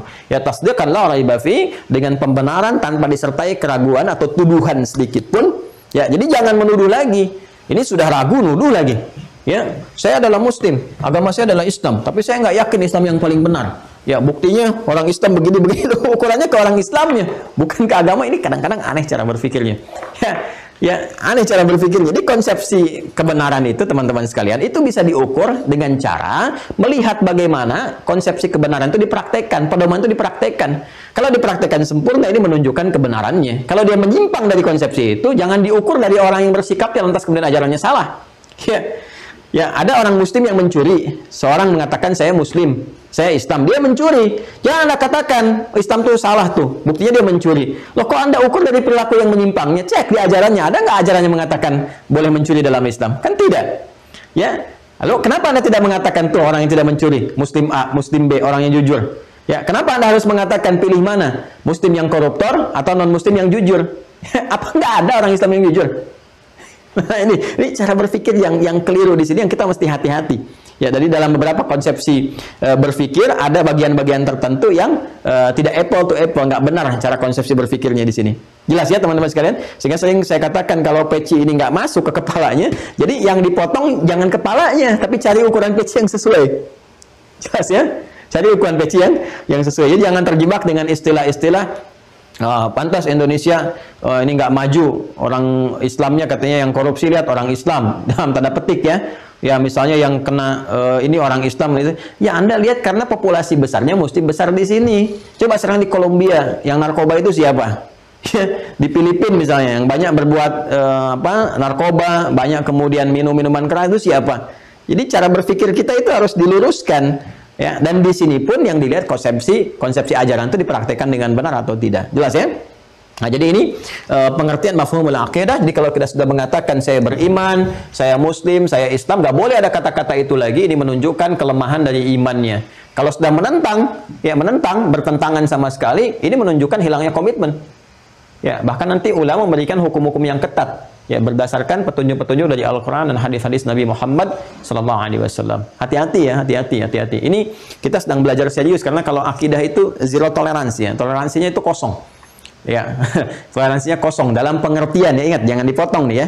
Yang dimaksud kosong di sini apa? Yang dimaksud kosong di sini adalah zero tolerance dalam hal inilah kosong dalam arti toleransi untuk kita menolerir segala hal paham-paham yang masuk ke keyakinan kita itu nol. Kita harus hilangkan tanpa menghilangkan sisi penghormatan kepada apa yang diyakini oleh orang lain. Kita menghormati, ya kita mempersilahkan orang-orang meyakini apa yang mereka yakini, kita mendakwahi, menyampaikan kebenaran Islam dan perilaku kita, ya lewat tindakan kita berdakwah dengan cara yang baik, masing-masing mengambil keputusan untuk menghadap kepada Allah, mempertanggungjawabkan apa yang telah diyakininya. Itu yang dimaksud dengan bagaimana kita berakidah dengan benar. Nah, jadi jangan sampai ikut sana, ikut sini, ya ikut ibadah sini, tapi hatinya menolak itu semua. Itu jadi persoalan juga, ya. Baik, kembali ke sini ya. Nah, tapi pada prakteknya kita akan temukan tantangan-tantangan dalam mempraktekkan keyakinan ini. Kadang-kadang ada fenomena tertentu jadi lemah, gitu kan? Kenapa kok saya ini sholat tapi rezeki saya menjadi susah? Nah, coba lihat. Apakah memang karena sholatnya keliru, nggak maksimal, atau kurang usahanya? Ya, bandingannya begini. Bandingannya jangan langsung Anda simpulkan nih. Jangan-jangan nggak benar nih ajarannya. Nggak ke situ juga. Kok bisa Abdurrahman bin Auf sholat tapi hartanya melimpah? Kok bisa Utsman bin Affan sholat tapi hartanya melimpah? Kok bisa si fulan sholat ya seperti Anda juga, tahajud juga dan sebagainya, tapi dia sukses? Ya, apa yang salah? Anda gali lagi. Boleh jadi bukan karena salatnya. Ya, karena kitanya keseriusan dalam menunaikannya, kehusyuannya, kesungguhan berusahanya, ya dan sebagainya. Jadi itu kadang-kadang sering muncul, sehingga perlu ada penguatan-penguatan karena ngelihat fenomena tertentu mulai lemah dan sebagainya. Karena itulah simpul-simpul yang menguatkan keyakinan itu mesti dikuatkan dulu sehingga menjadi urwatul wuthqa, ya, satu ikatan yang sangat kuat. Kalau sudah kuat mitsaqan ghalidha, ikatan yang sangat kuat tertanam akidah, ya terjalin kuat dalam jiwa kita sehingga nggak mudah goyah dengan apapun. Ini yang dahsyat. Jadi sudah melihat nih, ini mau dapat jabatan silahkan, mau dapat harta yang melimpah silahkan, yang penting saya sudah menikmati keimanan saya. Kalau sudah begitu kata Nabi diistilahkan halawatul iman, kenikmatan iman yang sangat luar biasa. Nggak ada yang paling berharga bagi dirinya kecuali saat mendapatkan kekokohan iman dalam jiwanya itu yang memberikan petunjuk untuk beramal. Jadi dia sudah punya visi kehidupannya, ya. Ya, ada yang visinya misalnya di harta. Jadi dia tuh mencari harta tuh untuk memenuhi kebutuhan imannya sebagai bekal pulang. Jadi makanya ketika dapat rajin sedekah, rajin infak, dikelola dengan baik. Jadi dia cari lewat itu. Ada yang lewat kedudukan misalnya kan, dia mencari kedudukan itu untuk mempraktekkan nilai keimanannya sehingga berbuat adil, ya kan? Mempraktekkan kebaikan dalam kehidupan, mengarahkan ke arah ibadah yang benar, gitu kan? Nah itu konsepnya demikian. Dengan pengetahuan itu pengetahuan untuk melayani imannya, ya, sehingga dia menyampaikan risalah pengetahuan itu untuk menguatkan iman, bukan sebaliknya. Dan ini nggak ada kecemburuan kepada aspek-aspek yang lain. Kita nggak pernah dapati Ali bin Abi Thalib cemburu kepada Utsman. Ali ya passionnya di ilmu, Utsman di harta, tapi nggak pernah saling cemburu. Ya, atau di aspek-aspek sahabat yang lainnya, misalnya antara Omar dengan Utsman, dengan Abu Bakar, dengan Ali bin Abi Thalib, dengan Talha, ya, dengan Abdurrahman bin Auf dan sebagainya. Nah, itu kan sebuah potret kehidupan yang sangat indah, jadi kurikulum yang bisa kita ambil, kita praktekkan. Nah, untuk menguatkan itu semua, kita harus belajar 6 pokok. Wa mafhumul iman ini harokat akhirnya nggak dibaca ya, nggak dihidupkan, walaupun dalam i'rab dimunculkan, misalnya wa mafhumul imani awil aqidati yantazimu sittata umurin, kan? Tapi dalam bahasa Arab kalau kita baca al-arabu ya tabtadi'u bil harakat wa tantahi bi as-sukun. Jadi orang Arab itu bicara itu mengawali dengan harakat, ada bunyinya, berakhir dengan sukun, dengan mati gitu di akhirnya. Itu filosofi kehidupannya ada juga. Di bahasa Arab itu ada falsafahnya juga, ada ilmu hikmahnya. Jadi kita bergerak berkehidupan, pada akhirnya kita meninggal juga. Sukun itu kan bulatan di atas. Makanya kalau orang membuat satu narasi kartun misalnya apa, itu kalau sudah nggak ada kan kasih bulatan di atasnya. Kasih sukun gitu kan. Ya, Son Goku misalnya dengan Piccolo Kamehameha, satu kena kan di atasnya ada bulatan. Yusuke Watanabe itu saya senang baca dulu ya, lihat-lihat, dan tapi nggak pernah larut nonton apa dan sebagainya. Itu gambaran itu karena udah fitrah manusia tergerak demikian. Nah, jadi tabtadi'u bil harakat wa tantahi bis sukun. Jadi memulai dengan harakat, berakhir dengan sukun. Kita pun baca Quran demikian, walaupun ada harakatnya di akhir kita wakafkan berhenti dengan sukun. Ya kan? Bismillahirrahmanirrahim. Sukun kan? Di bacaan, walaupun di harokat ada kasrahnya i. Nggak ada kita pernah dengar imam baca Quran ngimamin Bismillahirrahmanirrahim. Nggak ada. Kecuali kalau mau wasal kan? Bismillahirrahmanirrahim. Alhamdulillahi rabbil alamin. Tetap in, mati lagi di ujungnya. Nggak ada. Alamina. Nggak ada kan? Baik. Nah, ini pun demikian kita baca kitab. Nanti insya Allah dalam waktu dekat kita sudah siapkan ya kuantum Arabik metode UAH. Sudah ada, tinggal nanti kita cetak, kita bagi teman-teman untuk pembelajarannya. Ya, misalnya konsepsi hidup, ayu, mati, syahdu. Hidup, bacalah harokat awal dengan hidup, dengan A, kalau enggak I dengan U. Mati, syahdu, matikan dengan syahdu. Syahdu itu sukun, bahasa Arabnya. Matikan harokat akhir dengan sukun. Ya, wa mafhumul iman awil aqidah yantazimu sittata umurin. Sedangkan pengertian iman ini atau akidah yang telah kita uraikan itu yantazimu sittata umurin, ya, menjadikan kita mesti memahami 6 hal pokok. Ya, tersusun dari 6 hal pokok utama. Intazama itu sesuatu yang tersusun, yang bisa kuat kalau susunan itu sudah rapi. Ya, makanya ada nizam peraturan. Peraturan itu kan mengikat satu dengan yang lainnya. Kata tertib itu kan mengikat. Poin 1, 2, 3, 4, 5 sampai 6 misalnya. Ada 6 poin, terlanggar satu kan jadi bermasalah. Anda bekerja, ada 6 ketentuan, satu Anda langgar, Anda bermasalah kan? Itu disebut nizam, aturan. Intazama sesuatu yang menyambung keteraturan sehingga menjadi teratur, rapi, baik. Nah, iman itu akan rapi, akan baik, akan kuat kalau terpenuhi 6 pokoknya. 6 dasarnya. Dasar pokok dalam bahasa Arab disebut rukun. Karena itu kita katakan rukun iman yang tadi kita uraikan. Ya. Nah, yang 6 itu apa? Yuk kita lihat. Awalan, yang pertama, al-ma'rifatu billahi, ya kan? Mengenal Allah Subhanahu wa taala. Nah, jadi kalau kita sering mengatakan dasar pokok iman, rukun iman ada 6, ya kan? Terus kita sambungkan imannya. Iman pertama, iman kepada Allah. Iman kepada Allah itu disyarah lagi oleh Syekh Sabiq, bukan sekedar iman yakin tanpa ragu, ya. Bukan sekedar yakin tanpa ragu. Untuk yakin tanpa ragu kita menuhankan Allah itu gimana caranya? Ya, jangan sampai kita katakan, Tuhan kamu siapa? Allah, kasih mie instan, berubah. Ya kan? Kasih biskuit, berubah. Ya kan? Dikatakan kalimat tertentu, berubah. Diajak nikah sama yang keyakinan beda, berubah, kan? Nah, terus di mana kemudian akidah yang telah tertanam itu? Ya, jangan-jangan ikatannya lemah gitu. Maka untuk menguatkan keyakinan tanpa ragu ini, kata beliau, ma'rifah, mesti punya pengetahuan, mesti kenal, mesti tahu. Karena itu kita mendengar istilah ma'rifatullah, ma'rifatul insan, ya kan? Nah, di sini kita katakan, kita bacakan awalan yang pertama mafhumul iman, ya, pengertian iman itu atau akidah akan tersusun pokok-pokoknya sehingga terikat dengan kuat, rapi. Pertama, kita harus al-ma'rifah billah, kenal, mengetahui tentang Allah, gitu kan? Segala yang terkait dengan Allah Subhanahu wa taala. Ba itu ada 14 makna nanti. Ya, di 14 makna ini nanti ada ilsaq, ada musahabah, ada ba sebabiyah dan sebagainya. Jadi kalau kita ambil ilsaq itu maknanya dekat, lekat sekali. Ya, kayak lem itu, lem disebut lisaq dalam bahasa Arab. Jadi kalau ba-nya kita menggunakan makna ilsaq atau musahabah, sesuatu yang sangat dekat, ya sangat lekat. Jadi dengan mengetahui Allah itu terjalin kedekatan, hubungan kita dengan Allah. Dengan dekat kita diberikan perhatian oleh Allah Subhanahu wa taala. Doanya cepat dikabulkan. Kan kita sering mendengar istilah orang yang dekat dengan Allah kan?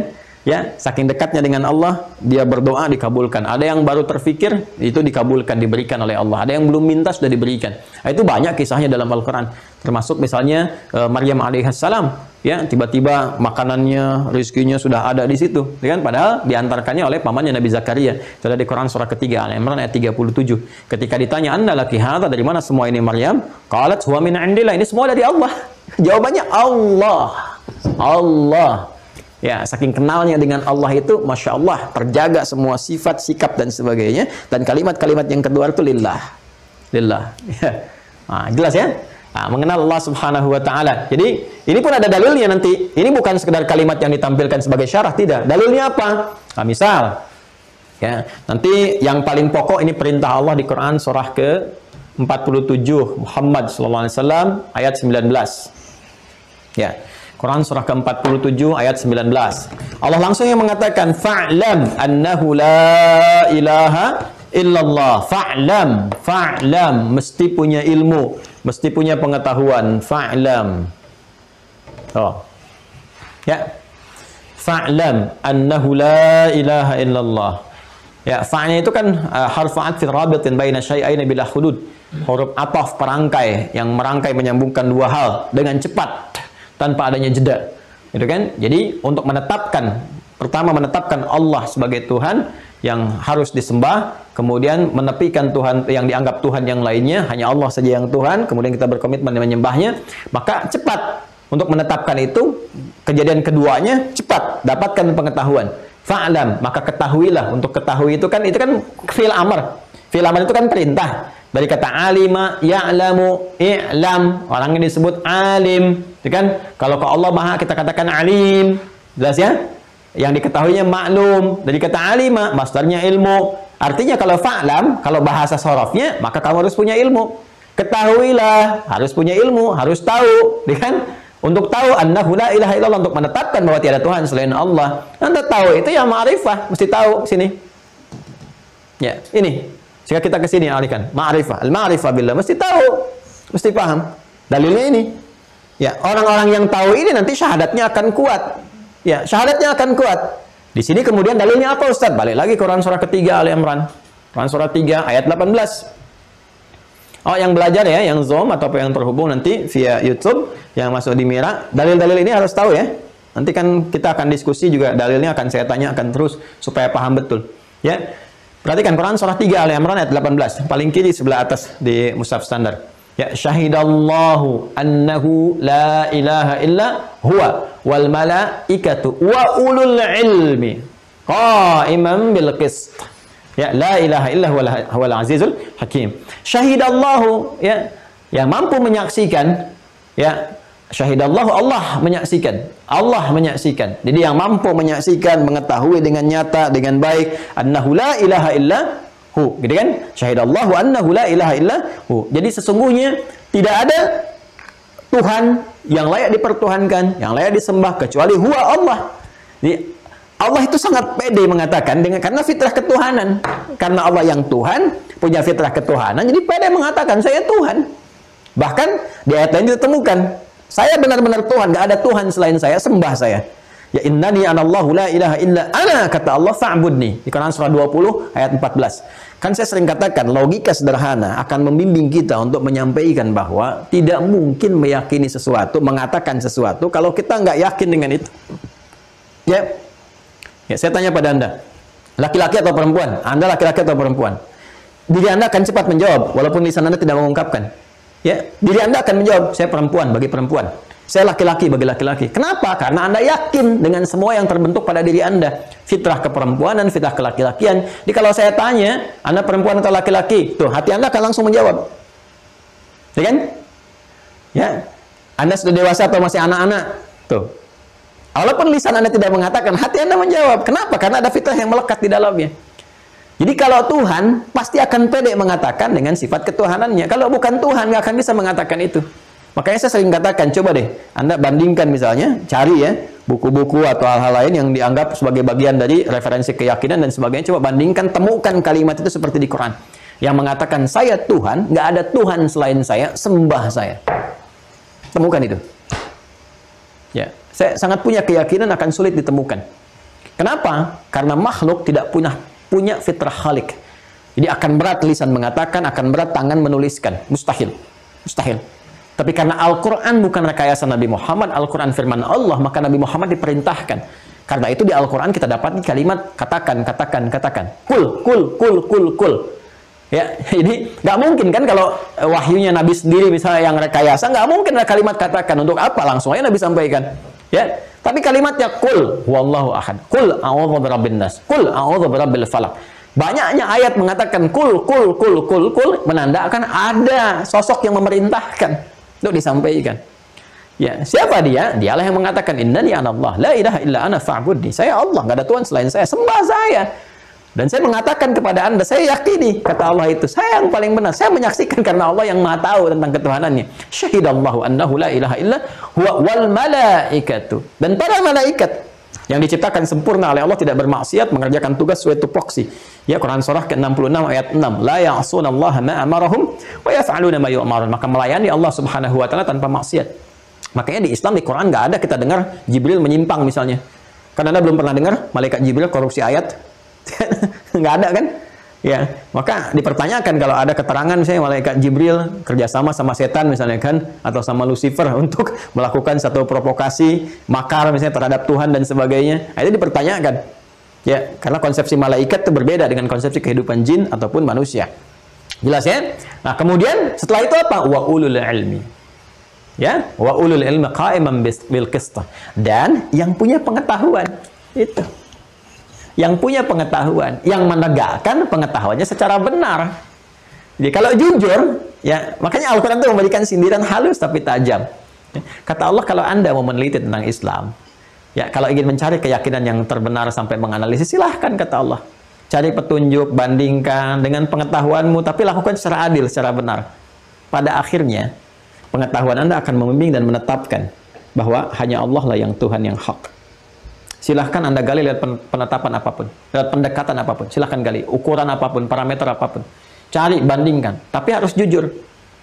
Gunakan secara benar. Kalau berlogika dengan benar, cara dengan benar, gunakan standar pengetahuan yang benar, standar dasar aja. Anda akan temukan, kata Allah, sepanjang qa'iman bil qist, pengetahuan itu digunakan dengan benar, memberikan petunjuk, dia akan mengarahkan kebenaran. Maka Anda akan mengatakan, asyhadu alla ilaha illallah. Makanya banyak orang-orang yang masuk Islam itu orang-orang yang pintar. Kenapa? Karena kepintaran dia membimbing untuk menetapkan, oh ini nggak ada nih yang seperti ini kecuali menunjuk pada Tuhan yang benar, Allah. Dia bersyahadat. Jelas ya? Ya, syahidallahu annahu la ilaha illa huwa wal malaikatu wa ulul ilmi qa'iman bil qist. Sepanjang ilmu itu ditegakkan secara benar. Kecuali kalau ilmunya dikuasai oleh nafsu. Dia mengetahui itu benar tapi takut kehilangan jabatan, takut kehilangan kedudukan, takut kehilangan penghasilan yang selama ini didapatkan dan sebagainya. Itu persoalan yang berbeda. Ya kata Allah, silahkan dunia Anda dapati, tapi ketika pulang ke akhirat nanti semua ditinggalkan dan bekal apa yang Anda bawa pulang. Jelas ya?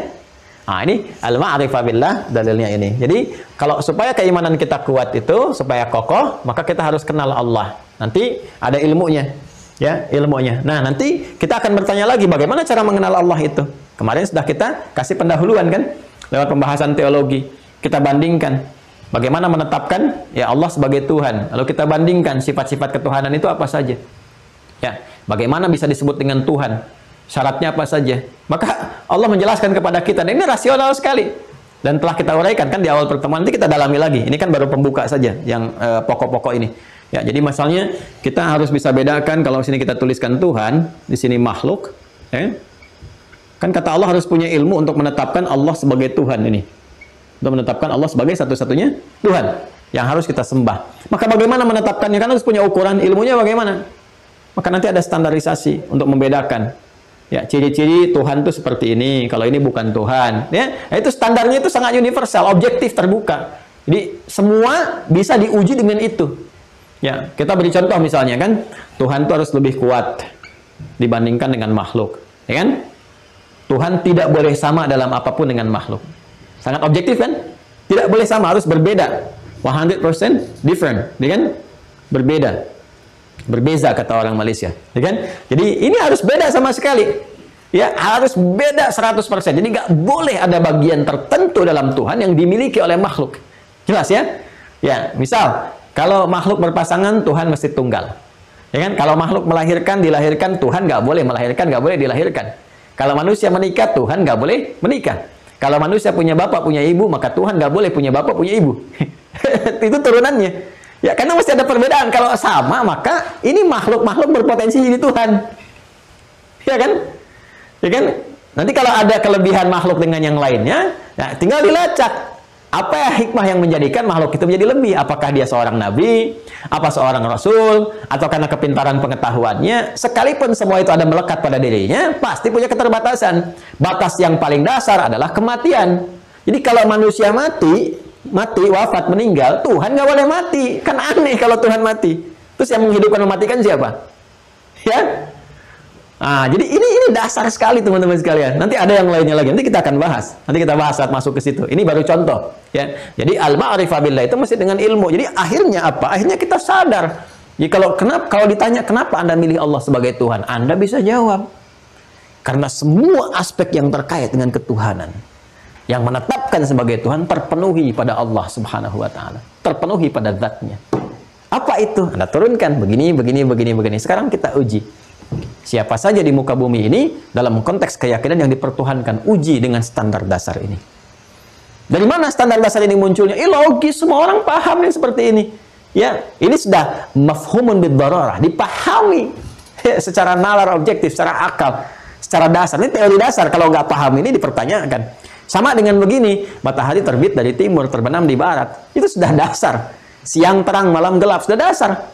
Ya, jangan Anda tanyakan dari mana referensinya. Karena sesuatu yang dasar itu dipahami sebagai bawaan dasar, bawaan fitrah kehidupan.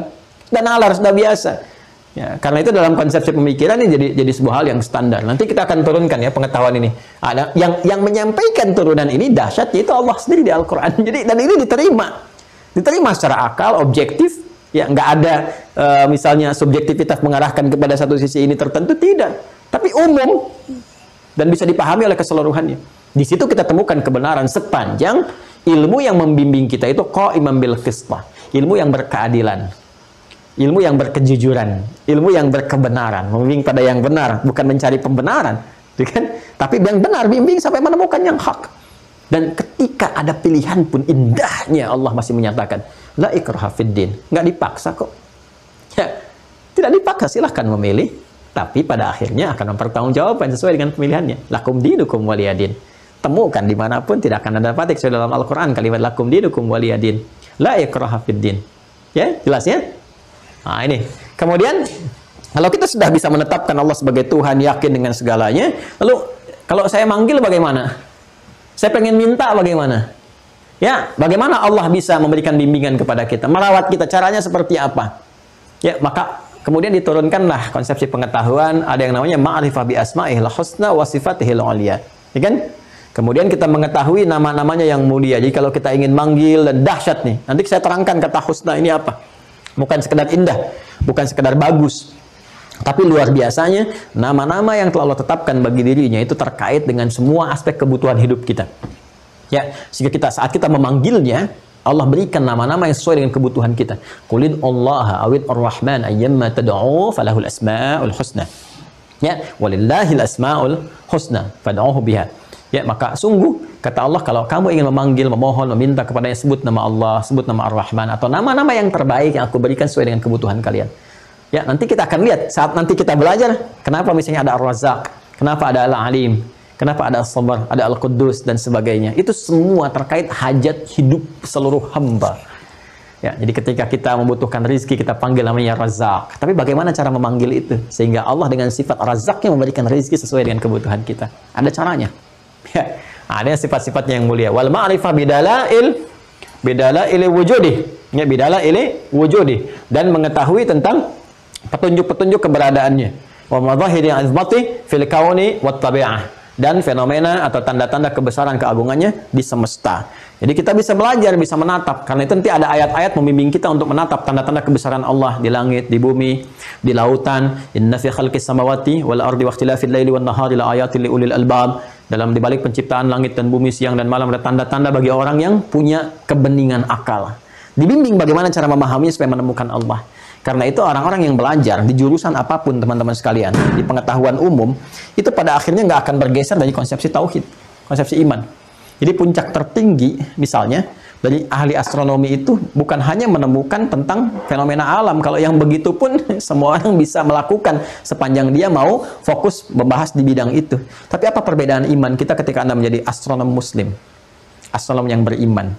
Nah, ilmu astronomi itu harus mampu mendekatkan Anda kepada Allah.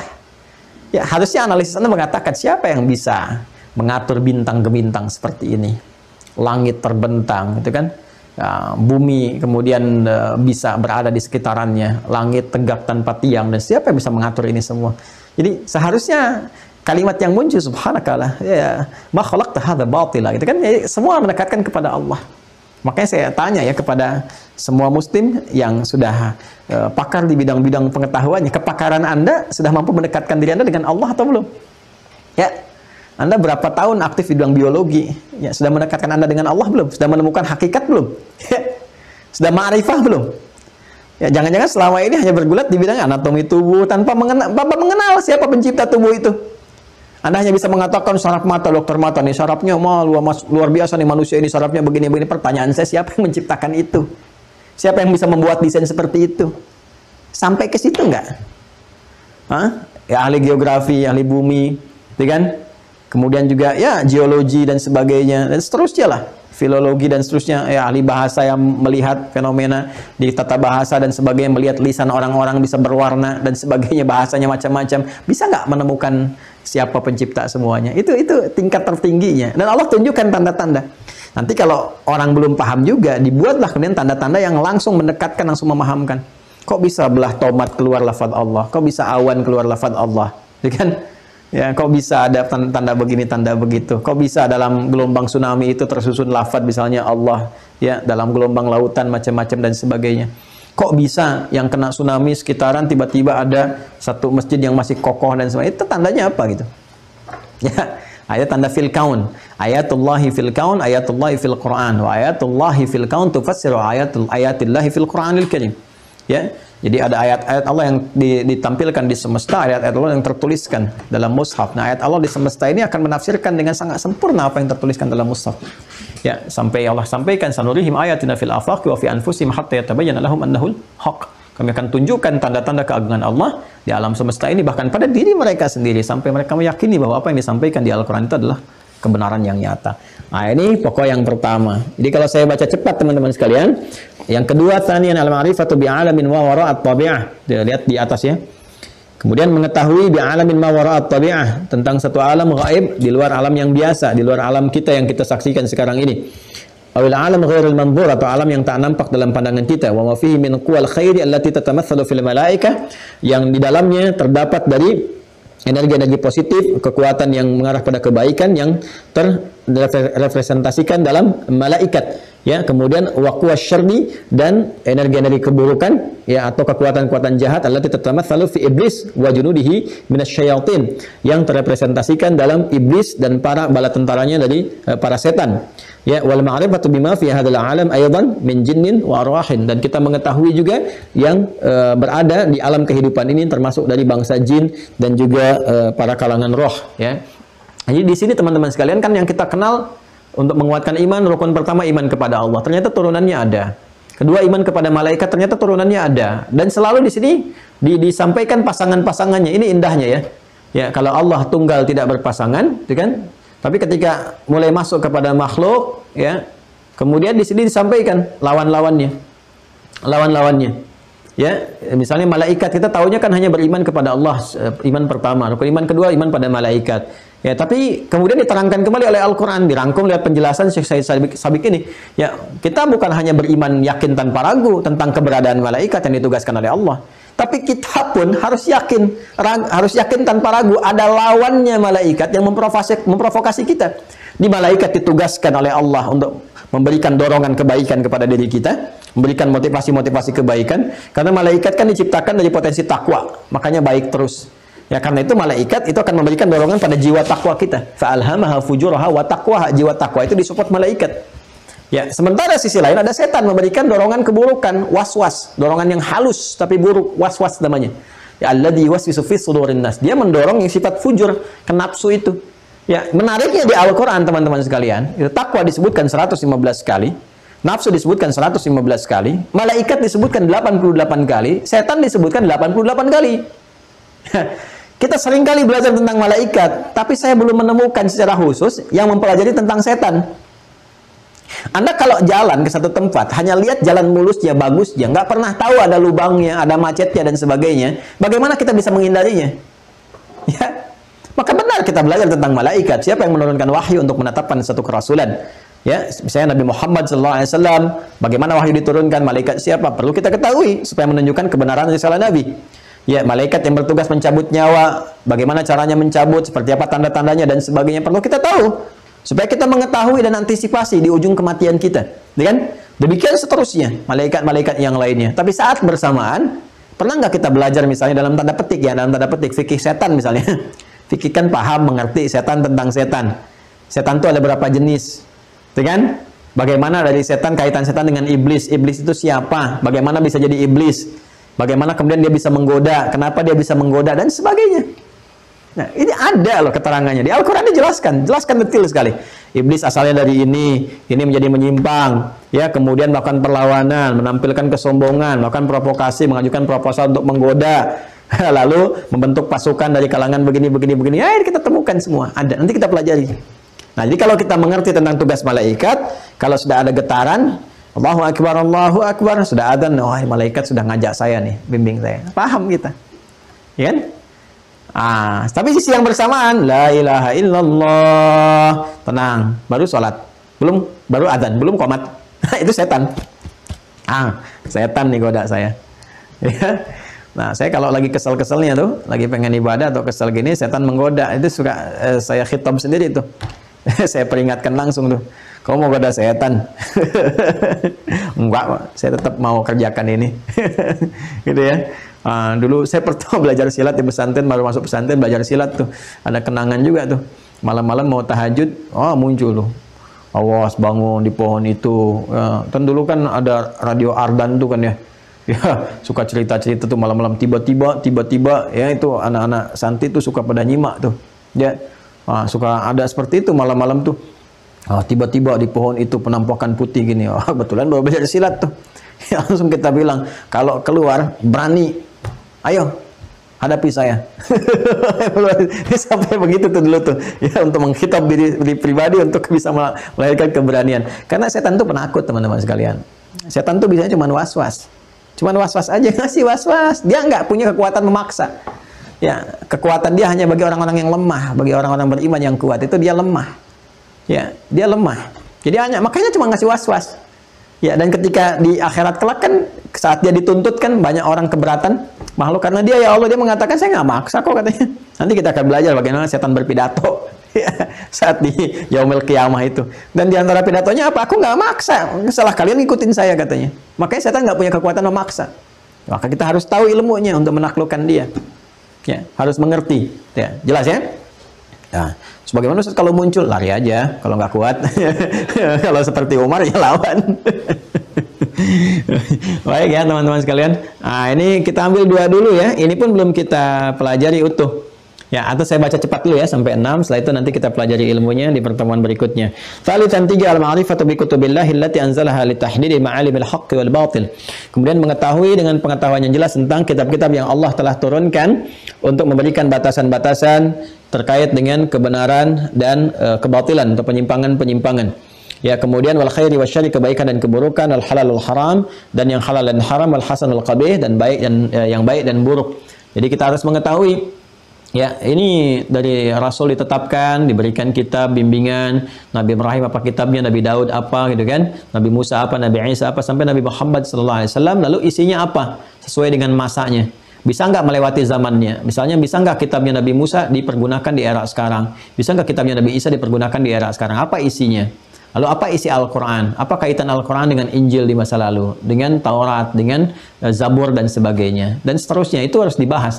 Kalau dibahas, nanti kita akan satu menemukan kebenaran. Oh, ternyata risalahnya Musa, Isa, Nabi Muhammad SAW berkesesuaian. Oh, ternyata ditemukan, ternyata semua ajaran di masa lalu, kelengkapannya ada di masa Nabi Muhammad SAW. Semua lengkap. Ya, semua full, tercerahkan dan sebagainya. Nanti kita akan lihat ya semua itu. Tapi setelah kita paham itu, kita belajar isinya. Bagaimana petunjuknya? Membedakan yang salah dengan yang benar itu bagaimana, yang halal dengan yang haram bagaimana, gitu kan? Sehingga mengerti, sehingga muncul furqan, pembeda. Jadi kita bisa bersikap, oh yang begini ini salah, yang begini benar, ini kita ikuti, ini kita tinggalkan. Makanya Al-Quran disebut dengan furqan. Ya, syahrul Ramadan alladzi unzila fihi al-Quran, ya, hudal linnas wa bayyinatin minal huda wal furqan. Al-Baqarah ayat 185. Rabi'an, yang keempat, al-ma'rifatu bi anbiya'illahi wa rusulihi alladhina ikhtarahum liyakunu a'lamal huda wa qadatal khalqi ilal haqqi. Ya, kemudian kita mengetahui juga dengan para nabi Allah Subhanahu wa taala dan rasul-rasulnya yang mereka semua dipilih oleh Allah untuk menjadi tanda-tanda atau agen-agen kebenaran, agen-agen petunjuk. Mereka membawa petunjuk, dibekali oleh Allah Subhanahu wa taala dengan pedoman-pedoman tertentu untuk mendekatkan dan membimbing hamba. Wa qadatal khalqi ilal haqqi, dan memimpin, yang membimbing umat makhluk kepada al-haq, Allah yang hak. Hak itu kebenaran mutlak yang nggak bisa ditentang. Jadi ada sidqu, ada haqqun. Di semua yang mengarah kepada Allah itu hak. Ini hak itu kebenaran mutlak, nggak bisa kita nyari alasan untuk menolaknya. Ya, al-haqqu min rabbika fala takunanna minal mumtarin. Khamisan, yang kelima, al-ma'rifatu bil yaumil akhir, ya, memiliki pengetahuan tentang hari akhir. Ya, wa ma fihi min ba'tsin wa jazaa, dan di dalamnya terdapat tentang kebangkitan dan balasan, wa thawabin wa iqab, dan pahala dan hukuman, wa jannatin wan nar, dan surga serta neraka. Jadi ini penting pengetahuan ini. Ya, Anda kan kalau mau ke Amerika, kan Anda pelajari bagaimana datang ke sana, turun di bandara mana, seperti apa penerimaannya, nanti nginapnya di mana, ya kan? Kehidupannya seperti apa, sosiologisnya seperti apa, masyarakatnya dan sebagainya. Ya, ini ke Amerika aja Anda pelajari, masa ke akhirat kan dipelajari? Mau ke Malaysia Anda pelajari, ke Sumatera Anda pelajari, tugas dipelajari, dari Papua ke Jawa dipelajari, dari Jawa ke Papua dipelajari. Demikian, ya, di Nusantara kita pelajari. Ini masih di dunia kita pelajari, kenapa akhirat kita pelajari? Yang kita pasti akan ke situ, pasti berpindah. Nah, sekarang tunjukkan kurikulum akhirat tuh ada di mana? Di Islam tuh ada pelajarannya kurikulum akhirat. Ya, di Quran tuh lengkap, di hadis tuh lengkap. Babnya sendiri gitu, ada. Nah, di pokok keimanan itu ada. Kalau nggak kita yakin tentang akhirat, kenapa sholat? Ya, apa yang membedakan itu semua? Ya, kita yakin ada kehidupan setelah kematian, ada kehidupan akhirat. Karena itu kita sholat, kita puasa, kita beriman dan sebagainya. Ya. Nah, kemudian kita akan belajar tentang bagaimana kebangkitan, bagaimana balasan, bagaimana pahala, hukuman, surga, neraka, dan sebagainya. Ya, nanti bab-babnya akan ada rincinya sendiri. Ya, seperti bagaimana kemudian kunci surga itu seperti apa, gambarannya, bagaimana diberikan kepada kita, ya. Kemudian jenisnya ada bagaimana, seperti apa kurikulumnya orang yang menjadi bagian dari ahli surga. Kita akan pelajari. Ya. Sadisan, yang keenam adalah ma'rifatu bil qadar alladhi yasiru alaihi nizamul kaun fil khalqi wat tadbir. Pengetahuan tentang qadar Allah Subhanahu wa taala yang menjadikan semua tata kelola kehidupan dan alam ini diatur. Jadi kita mesti mengerti, kalau kita paham tentang ini, kita bisa mengurangi tentang duka yang berlebihan atau suka yang berlebihan. Jadi kalau orang sudah paham tentang qadar, dia memahami, oh kalau dapat ini jangan terlalu berlebihan. Ya, naik jabatan jangan terlalu berlebihan. Ya, dapat arisan jangan terlalu diobral-obralkan, jadi masalah nantinya gitu kan. Dapat kedudukan jangan kemudian melakukan tindakan-tindakan dan sebagainya, karena tahu qadar, Allah pasti membimbing kita ke tempat ini. Kalau orang tahu, oh ini kedudukannya amanah, oh dapat ini supaya syukur, diuji dengan ini supaya sabar. Kalau mengerti itu semua, nggak akan berlebihan dalam bersikap dalam kehidupan, dan bawaan hidup itu tenang aja. Oh alhamdulillah dikirimin mobil nih, oh tahu nih ini qadar Allah, saya ditetapkan diberikan amanah. Apa nih yang Allah inginkan lewat ini, kita belajar. Kalau orang sudah berpikirnya ke sana, semuanya akan efektif, tepat guna, tepat dimiliki dan berguna untuk kemudian kita efektifkan dalam menjalani aktivitas kehidupan kita, teman-teman sekalian. Nah, itulah kurang lebih. Nah, yang pokok ada 6. Jadi bukan sekedar dihafal. Iman kepada Allah, iman kepada malaikat, dan kepada kitab, rasul, hari akhir, qada dan qadar, ya, tapi ada turunan bab-babnya tersendiri. Nah, kurang lebih seperti itu yang pokok yang 6 ini. Selanjutnya kita insya Allah akan teruskan, teman-teman sekalian, Saya kira itu untuk pembelajaran hari ini. Semoga ada manfaatnya. Semoga dirahmati Allah Subhanahu wa taala. Terima kasih untuk semuanya dan mohon doa selalu semoga Allah berikan petunjuk, keikhlasan dan kebaikan untuk menjalani aktivitas yang kita sama-sama lakukan menuju Allah Subhanahu wa taala. Allahumma taqabbal minna innaka antas samiul alim wa tub alaina innaka antat tawwabur rahim. Allahumma 'allimna ma yanfa'una, fahimna bima ta'allamna wa wafiqna lin'amala ma fahimna bih. Allahumma rabbana atina fid dunya hasanah wa fil akhirati hasanah wa qina adzaban nar. Allahumma ij'al baqiyata hayatina ya Allah hayatan thayyibah wa akhir wafatina husnal khatimah bi kalimatit tauhid la ilaha illallah Muhammadur Rasulullah bil islami fi qulubina bil aqidati sahihati ya arhamar rahimin. Allahumma bi fadlika subhana rabbika rabbil izzati amma yasifun wa sallallahu ala sayyidina Muhammad wa ala alihi wa sahbihi ajma'in wa akhiru da'wana subhanakallahumma bihamdika nashhadu an la ilaha illa anta nastaghfiruka wa natubu ilaik walhamdulillahi rabbil alamin. Assalamualaikum warahmatullahi wabarakatuh.